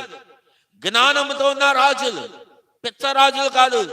వాళ్ళకి ఏం తెలివి తక్కువ రాజులు కాదు, జ్ఞానులైన రాజులు బయలుదేరారు. ఆ నక్షత్రం వాళ్ళు నడిపిస్తుంటే నడుస్తా వస్తా ఉన్నారు. అయితే ఆ నక్షత్రం వాళ్ళని నడిపించింది. ఎంతకాలం నడిచారండి? 2 సంవత్సరాలు అని చెప్పండి. ఎంతకాలం చెప్పాలి అందరూ? 2 సంవత్సరాలు ప్రయాణం చేసి వస్తా ఉన్నారు. ఏమండి, ఒక్క రోజు ప్రయాణం చేస్తేనే మనకు చాలా విసుగుదల. ఒక్క రోజు వరకు ఎందుకండి? మనం చర్చికి రావడానికి మన ఇంటి ముందే చర్చి, మన ఇంటి వెనకే చర్చి, మన ఊర్లోనే చర్చి, మన పేటలోనే చర్చి. అక్కడికి రావడానికే అబ్బో 5 నిమిషాలు పట్టినా, 10 నిమిషాలు పట్టినా, పావు గంట పట్టినా చాలా విసుగుదల కదా దేవుని మందిరానికి వెళ్ళాలంటే. చూడండి, యూదులకు రాజుగా పుట్టిన ఆయన చూడాలి, ఆయన దర్శనం చేసుకోవాలని వీళ్ళు 2 సంవత్సరాలు ప్రయాణం చేస్తున్నారు. ఈ రోజులో ఉన్నట్టు ఆ రోజులో రోడ్లు లేవు, ఆ రోజులో ప్రయాణ సాధనాలు లేవు. వాళ్ళు ఒంటెల మీద బయలుదేరారు. 2 సంవత్సరాలు ప్రయాణం చేయాలంటే ఎంత డబ్బు కావాలండి? దారిలో వాళ్ళు ఏమైనా తినాలి, త్రాగాలి, వాళ్ళు విశ్రాంతి తీసుకోవాలి, దొంగల భయం ఉంటుంది, అలాగే అడవి జంతువుల భయం ఉంటుంది. వాటన్నిటిని అధిగమించుకుంటూ రావాలి. భయంకరమైన ఎండ ఉంటుంది, పగలు రాత్రులు భయంకరమైన చలి ఉంటుంది. అవన్నీ కూడా వాళ్ళు ఎదుర్కొంటూ రావాలి. రోడ్లు లేవు కదా, వాళ్ళు తోచిన దారిలో. ఈ రోజులో అయితే గూగుల్ మ్యాప్ ఉంది. అందరు హల్లెలూయా చెప్పండి. గూగుల్ మ్యాప్ ఆ యొక్క మొబైల్లో పెట్టుకుంటారు, వెళ్ళిపోతూ ఉంటారు. ఆ అడ్డదారిలో ఎట్లా వెళ్ళాలి, దగ్గర దారి ఏది అని తెలుసుకొని వెళ్ళిపోతూ ఉంటారు. ఆ రోజులో గూగుల్ మ్యాప్ లేదు, ఆ రోజుల్లో మరి రోడ్లే లేవు. సరే, ఆ నక్షత్రం వాళ్ళు నడిపిస్తుంది. వాళ్ళు నడిపిస్తున్న దారిలో వచ్చి యెరూషలేముకి రాగానే అక్కడ హేరోదు రాజు ఉన్నాడని తెలుసుకొని, ఒకవేళ రాజుగారి ఇంట్లో పుట్టాడేమో అని వెళ్ళి రాజుని అడుగుతున్నారు. హేరోదు రాజుని ఏమని? యూదులకు రాజుగా పుట్టినవాడు ఎక్కడ ఉన్నాడు? తూర్పు దిక్కున మేము ఆయన నక్షత్రాన్ని చూసి ఆయన మేము పూజించడానికి వచ్చాం, ఇంతకాలం ప్రయాణం చేశాను అడుగుతున్నారు. అందరు హల్లెలూయా చెప్పండి. ఆ హేరోదు రాజు ఆశ్చర్యపోతున్నాడు. నేను యూదులకు రాజుగా ఉండగా మరొకడు యూదులకు రాజుగా పుడతాడా? అది నా ఇంట్లో కాకుండా ఇంకా వేరొక చోట పుడతాడని ఆయన ఆశ్చర్యపోతున్నాడు. సరే, అయితే అక్కడ ఎవరు పుట్టలేదు. వాళ్ళతో చెప్తున్నాడు, సరే మీరు వెతుక్కుంటా వచ్చారు కాబట్టి వెళ్ళి వెతకండి, నా రాజ్యంలో ఆయన ఎక్కడ పుట్టినాడో కనుగొని ఆయన్ని మీరు పూజించి రండి. నేను కూడా నాకు అడ్రస్ చెప్తే, ఆ యొక్క లొకేషన్ ఇస్తే నేను కూడా వెళ్ళి ఆయన పూజిస్తానని చెప్పాడు. సరే, వాళ్ళు బయలుదేరి వెళ్ళారు. చాలా జాగ్రత్తగా గమనించండి. ఆయన్ని వాళ్ళు రాజుగా చూశారు కాబట్టి, మళ్ళీ చెప్తున్నారు, ఆ బాలుడని యేసుని రాజుగా చూశారు కాబట్టి, ఆ యేసు ప్రభుకి అప్పటికే ఎంత వయసు? 2 సంవత్సరాలు. చెప్పండి, ఎంత? 2 సంవత్సరాలు. ఆయన ఏమి సువార్త ప్రకటన చేయలా, ఆయన అద్భుతాలు మాత్కారాలు చేయలా, ఆయన ఏమి రోగులు బాగు చేయలా, దయాలు వెళ్ళగొట్లా, చనిపోయిన వాళ్ళు లేపలా, ఏది చేయకపోయినా ఆయన వయసు 2 సంవత్సరాలు. తూర్పు దేశం నుంచి 2 సంవత్సరాలు ప్రయాణం చేసి వచ్చి ఆయన్ని కనుగొనగానే వాళ్ళందరూ ఏం చేస్తున్నారండి? ఆయనకు సాగిలపడి నమస్కారం చేస్తున్నారు, ఆయన పూజిస్తున్నారు, ఆయనకి తమ పెట్లు విప్పి కానుకలు సమర్పిస్తూ ఉన్నారు. అందరు హల్లెలూయా చెప్పండి. ఆయన పుట్టినప్పటి నుండే ఆయన రాజు. అందరు హల్లెలూయా చెప్పండి. ఆయన పుట్టినప్పటి నుంచి ఆయన రాజు. అది పాపం మీ పిలాతు తెలియక వాళ్ళందరూ ఆయన్ని రాజు అంటున్నారని ఆయన కూడా అంటున్నాడు, ఇదిగో మీ రాజు అంటున్నాడు. అయితే మనం చూసినట్లయితే, నేను నాకు చెప్పి ఉన్నాను, మళ్ళీ చెప్తున్నాను, ఆయన పట్టుకొని సైనికులు ఆయన ఎగతాళి చేస్తూ ఉన్నారు. ఇగో నువ్వు యూదులకు రాజు అని చెప్తున్నావు కదా, యూదులకు రాజు అంటే ఎలా ఉండాలి? ఊదా రంగు వస్త్రాన్ని ధరించుకొని ఉండాలి కాబట్టి అని చెప్పి ఆయన పై వస్త్రం తీసేసి ఆయనకి ఊదా రంగు వస్త్రాన్ని ధరింపచేశారు. ఆయనకి ధరింపచేసి, చాలా జాగ్రత్తగా గమనించండి, ఆయన తలకి ముళ్ళ కిరీటాన్ని పెట్టి, రాజు కిరీటం ఉండాలి కదా, కిరీటం లేకుండా నువ్వేం రాజు అవుతావు అని చెప్పి ముళ్ళ కిరీటాన్ని పెట్టి, అది జారిపోకుండా ఆయన తల లోపల దిగేటట్లు, ముళ్ళు దిగేటట్టుగా గట్టిగా ఆ రెల్లుతో కొట్టి ఆయన చేతిలో రెల్లులు పెట్టారు. ఎందుకు? ఒక రాజు చేతిలో ఏముంటదండి? రాజదండం ఉంటదని చెప్పండి. ఏముంటది? రాజు చేతిలో ఉండేది రాజదండం. పోలీస్ ఆఫీసర్ చేతిలో ఉండేది లాఠీ కర్ర. అది కూడా తెలియదా మీకు? రాజు చేతిలో ఉండేది రాజదండం. చూడండి, పోలీస్ అధికారి చేతిలో ఉండేది, దాన్ని లాఠీ అనకూడదు కానీ లాఠీని పోలిన ఒక చిన్న కర్ర లాంటిది ఉంటుంది. అయితే ఇప్పుడు ఆయన ఎగతాళి చేయటానికి, ఆయన రాజు కాబట్టి ఆయన చేతిలో ఒక రెల్లును పెట్టి ఉన్నారు. చూడండి, నువ్వు ఎంత ఎగతాళి చేసిన ఆయన్ని, ఆయన రాజే. అందరు హల్లెలూయా చెప్పండి. ఆయన ఎవరు? అందరు చెప్పండి, రాజే అని చెప్పండి. ఆయన ఎవరు? రాజే. కీర్తనల గ్రంథం 24వ కీర్తన 7వ వచనం నుండి, కీర్తనల గ్రంథం 24వ కీర్తన 7వ వచనం నుండి అక్కడున్న మాట నేను చదువుతున్నాను, చాలా జాగ్రత్తగా వినండి. గొమ్మములారా మీ తలలు పైకెత్తుకొనుడి, మహిమగల రాజు ప్రవేశించినట్లు పురాతనమైన తలుపులారా మిమ్మును లేవనెత్తుకొనుడి. మహిమగల ఈ రాజు ఎవడు? బల శౌర్యములు గల యెహోవా, యుద్ధశూరుడైన యెహోవా. గుమ్మములారా మీ తలలు పైకెత్తుకొనుడి, పురాతనమైన తలుపులారా మహిమగల రాజు ప్రవేశించినట్లు మిమ్మను మీరు లేవనెత్తుకొనుడి. మహిమగల ఈ రాజు ఎవడు? సైన్యములకు అధిపతి యెహోవాయే, ఆయనే ఈ మహిమగల రాజు. అందరు హల్లెలూయా చెప్పండి. హల్లెలూయా, హల్లెలూయా. ఈ రాజు ఎవరు? మహిమగల ఈ రాజు ఎవరు? ఒకటి చెప్తాడు, బల శౌర్యములు గల యెహోవా, యుద్ధశూరుడగు యెహోవా. ఇక్కడ చెప్తున్నాడు మహిమగల ఈ రాజు ఎవడు? సైన్యములకు అధిపతియగు యెహోవా. అందరు హల్లెలూయా చెప్పండి. హల్లెలూయా, హల్లెలూయా. ఆయన ఊరికే రాజు మాత్రమే కాదు, లేదా ఊరికే మహిమగల రాజు మాత్రమే కాదు. ఆఖరి మాటను చదువుకొని ముగించుకుందాం. ప్రకటన గ్రంథం 17వ అధ్యాయం 14వ వాక్యం. ప్రకటన గ్రంథం 17వ అధ్యాయం 14వ వాక్యం. అక్కడ మనం చూసినట్లయితే చాలా వీరు గొర్రెపిల్లతో యుద్ధము చేతురు గాని గొర్రెపిల్ల ప్రభువులకు ప్రభువును రాజులకు రాజునై ఉన్నందున తనతో కూడా ఉండిన వారు, పిలువబడిన వారై, ఏర్పరచబడిన వారై, నమ్మకమైన వారై ఉన్నందున ఆయన ఆ రాజులను జయించెను. అందరు హల్లెలూయా చెప్పండి. ఆయన మామూలు రాజు కాదు. ఆయన గురించి ఇక్కడ ఏం రాస్తున్నాడు? ప్రభువులకు ప్రభువు, చెప్పండి, రాజులకు రాజు. ఇంగ్లీష్ లో king of kings and lord of lords. తెలుగులో రాజులకు రాజు, ప్రభులకు ప్రభువు.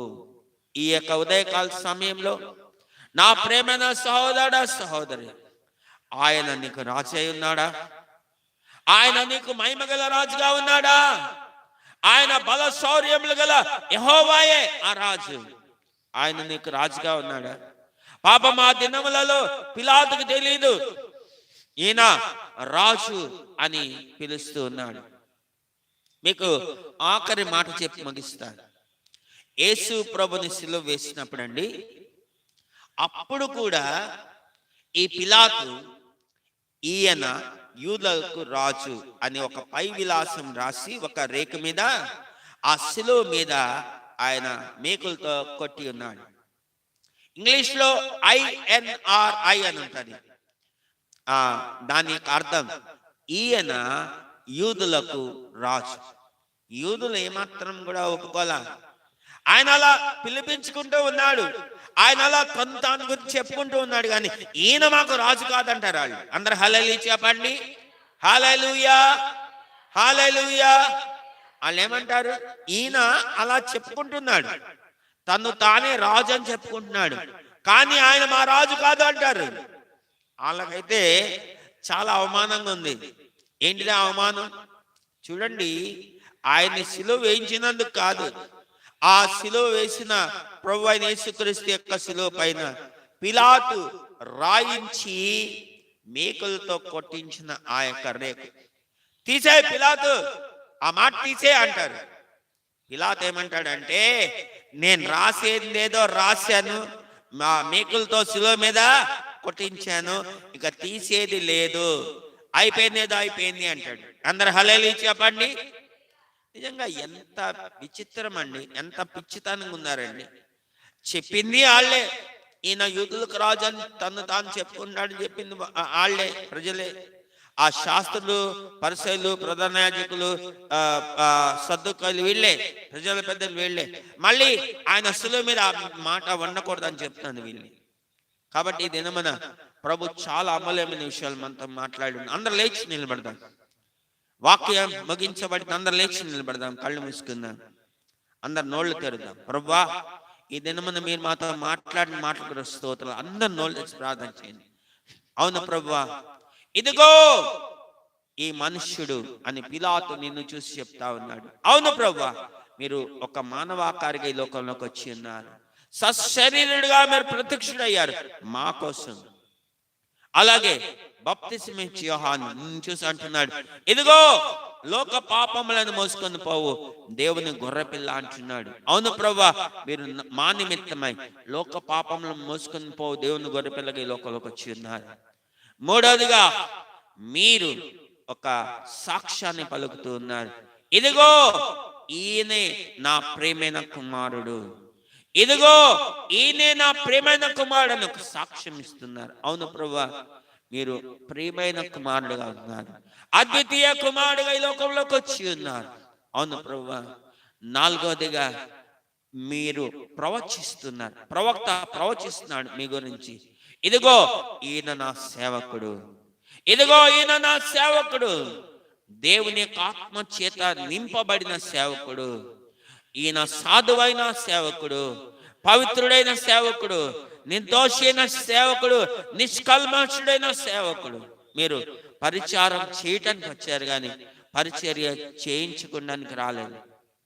పరిచర్య చేయించుకోవడానికి రాలేదు. మనుషుల పోలిగా పుట్టి దాసుని స్వరూపాన్ని ధరించుకొని వచ్చి ఉన్నారు. ఇదేనా మన అవును ప్రభువా. తర్వాత మేము చూస్తున్నాం, ఇదిగో ఈయన మీ రాజు, ఇదిగో మీ రాజు, ఇదిగో మీ రాజు. అవును ప్రభువా, మీరు ఒక రాజుగా ఈ లోకంలోకి వచ్చి ఉన్నారు. మీరు రాజులకు రాజుగా, ప్రభులకు ప్రభువుగా తిరిగి మీరు మా కోసం రాబోతున్నారు. అందుకు మీకు స్తోత్రం అని చెప్దాం. ప్రతి ఒక్కరు నోళ్ళు తెచ్చి ప్రార్థన చేయండి. ప్రార్థన. తండ్రి, ఈ ఉదయ సమయంలో బిడ్డలతో మాట్లాడిన ప్రతి మాటలకు స్తోత్రాలు. చాలా అద్భుతమైన విషయాలు, ఆశ్చర్యమైన విషయాలు మీరు మా కోసం మాట్లాడి ఉన్నారు. మీరు మాట్లాడిన ప్రతి మాట మా హృదయాల్లో భద్రపరచుకున్నట్లు సహాయం చేయండి. 5 విషయాలు ఈ దినమున మీరు మా ముందు ఉంచారు. ఇదిగో అన్న దాని గురించి 5 విషయాలు ఈరోజు మీరు మా ముందు ఉంచి ఉన్నారు. అవును ప్రభువా, విన్న ప్రతి మాట ప్రతి బిడ్డ భద్రపరచుకోవాలి, ఇతరులతో పంచుకోవాలి. మీరు ఏమై ఉన్నారో ఈ 5 విషయాల్లో ఇదిగో అని మీరు మాతో తెలియజేసి ఉన్నారు. విన్న ప్రతి మాట ప్రభువా ప్రతి బిడ్డ హృదయంలో ఫలింప చేయాలి. ఎంతమంది బిడ్డలైతే రోగాలతో బాధపడితే సన్ని రాలేపారు, వాళ్ళు ముట్టి స్వస్థపరిచి వచ్చారని నడిపించండి. అలా కావాలి. ఎంతమంది బిడ్డలైతే ఇది నీ దినమని తెలిసి కూడా కావాలని నీ సన్నిధి దూరంగా ఉన్నారు, అలా బిడ్డలు దర్శించి మరొకసారి నీ సన్నిధి నడిపించండి. ఈ దేవ ఎంతమంది బిడ్డలైతే ఈ ఛానల్ ద్వారా ఈ దినమున లైవ్ లో ఈ కార్యక్రమంలో ఏకీవిస్తూ నీ మాటలు వింటున్నారు, వాళ్ళందరినీ కూడా పేరు పేరు సమర్పిస్తున్నాం. ఆశీర్వదించండి. రోగులుగా ఉన్న బిడ్డలు ముట్టి స్వస్థపరచండి. సమస్యల్లో ఉన్న బిడ్డల సమస్యను విడుదల చేయండి. యేసయ్యా మీకు స్తోత్రాలు. లైవ్ లో కాకుండా మామూలు ఛానల్లో యూట్యూబ్ లో ఎంతమంది అయితే ఈ యొక్క ప్రసంగాన్ని వింటూ ఉన్నారు, అలాంటి బిడ్డలందరినీ కూడా దర్శించిన స్తోత్రాలు, దర్శించిన స్తోత్రాలు. వాళ్ళందరినీ విశ్వాసం స్థిరపరచి బలపరచండి. అలాగే ప్రభు ఈ వారమంతా బిడ్డలందరినీ రక్తంతో సీల్ చేస్తున్నాం. అపవాది యొక్క చూపు బిడ్డల మీద పడుకోండి. బిడ్డలు చేస్తున్న ఉద్యోగాలు, చేతి పనులు అన్నింటినీ కూడా ఆశీర్వదించి దీవించండి. బిడ్డల యొక్క చదువుల్లో తోడుకున్నారు. పిల్లలు పరీక్షలు రాస్తున్నారు ప్రభా, వాళ్ళ పరీక్షలో గొప్ప జయాన్ని దాచేయండి, ఫస్ట్ క్లాస్ రిజల్ట్ దాచేయండి. అలాగే ప్రభా బిడ్డలందరినీ రక్తంతో సీల్ చేస్తున్నాం. అపవాది చూపు ఎవరి మీద పడకూడదు. నీ రాకడాల్సి నిశ్చితమైతే వచ్చే వారం మేమందరం కూడా కలుసుకొని ఇంకా ఎన్నో విషయాలు నీ వాక్య వెలుగులో మేము నేర్చుకునే కృప దయచేయండి. అలాగే ప్రభువా ఈ యొక్క వారమంతా నీ కాపుదల భద్రత తోడుగురించి నడిపించండి. ప్రభువా మీకు స్తోత్రాలు స్తుతులు చెల్లిస్తున్నాం. సహాయం చేయండి. మా గ్రామాన్ని రక్షించండి. ఇరు పొరుగు గ్రామస్తులను రక్షించండి. గ్రామ పెద్దల్ని, వాళ్ళ కుటుంబాలను, వాళ్ళ కలిగిన సమస్తాన్ని ఆశీర్వదించి దీవించండి. మా దేశాన్ని మీరు రక్షించండి. మా దేశంలో ఉన్న ప్రతి విధమైన రోగాలన్నింటినీ యేసు నామములో లైవగునుగా ఆజ్ఞాపిస్తున్నాం. ఆశీర్వదించి దీవించి సమస్త ఘనత మహిమ ప్రభావములు మీరు మాత్రమే పొందుకోమని బిడ్డలు సమర్పిస్తూ యేసు నామములో అడిగి వేడుకొని ప్రార్థిస్తున్నాం తండ్రి, ఆమేన్. మన తండ్రి అయిన దేవుని యొక్క ప్రేమ, కుమారుడైన యేసుక్రీస్తు కృప, పరిశుద్ధాత్మిక అన్యోన్య సహవాసము, సమాధానం కొడి ఉన్న ప్రతి బిడకు దేవుని రాకడ పర్యంతము సదాకాలము తోడై ఉండి నడిపించునుగాక. ఆమేన్. నా ప్రాణమా యెహోవాను సంధించుము, నా అంతరమును సమస్తమైన పరిశుద్ధనామమును సంధించుము. నా ప్రాణమా యెహోవాను సంధించుము, ఆయన చేసిన ఉపకారములలో దేనిని మరొకము. యేసు రక్తమే జయం, శిలువ రక్తమే జయం, క్రీస్తు నామం సంపూర్ణ విజయం, వాది అనంత నాశనం, యేసు రక్తమే జయం. హల్లెలూయా, హల్లెలూయా, హల్లెలూయా. అందరికి వందనాలు, స్తోత్రాలు. మళ్ళీ తిరిగి మరొక ఎపిసోడ్ లో మనం కలుసుకుందాం. అప్పటి వరకు దేవుని యొక్క కృప మీ అందరికీ సమృద్ధిగా తోడై ఉండి నడిపించుగాక. Amen, amen, amen. Praise the lord, praise the lord.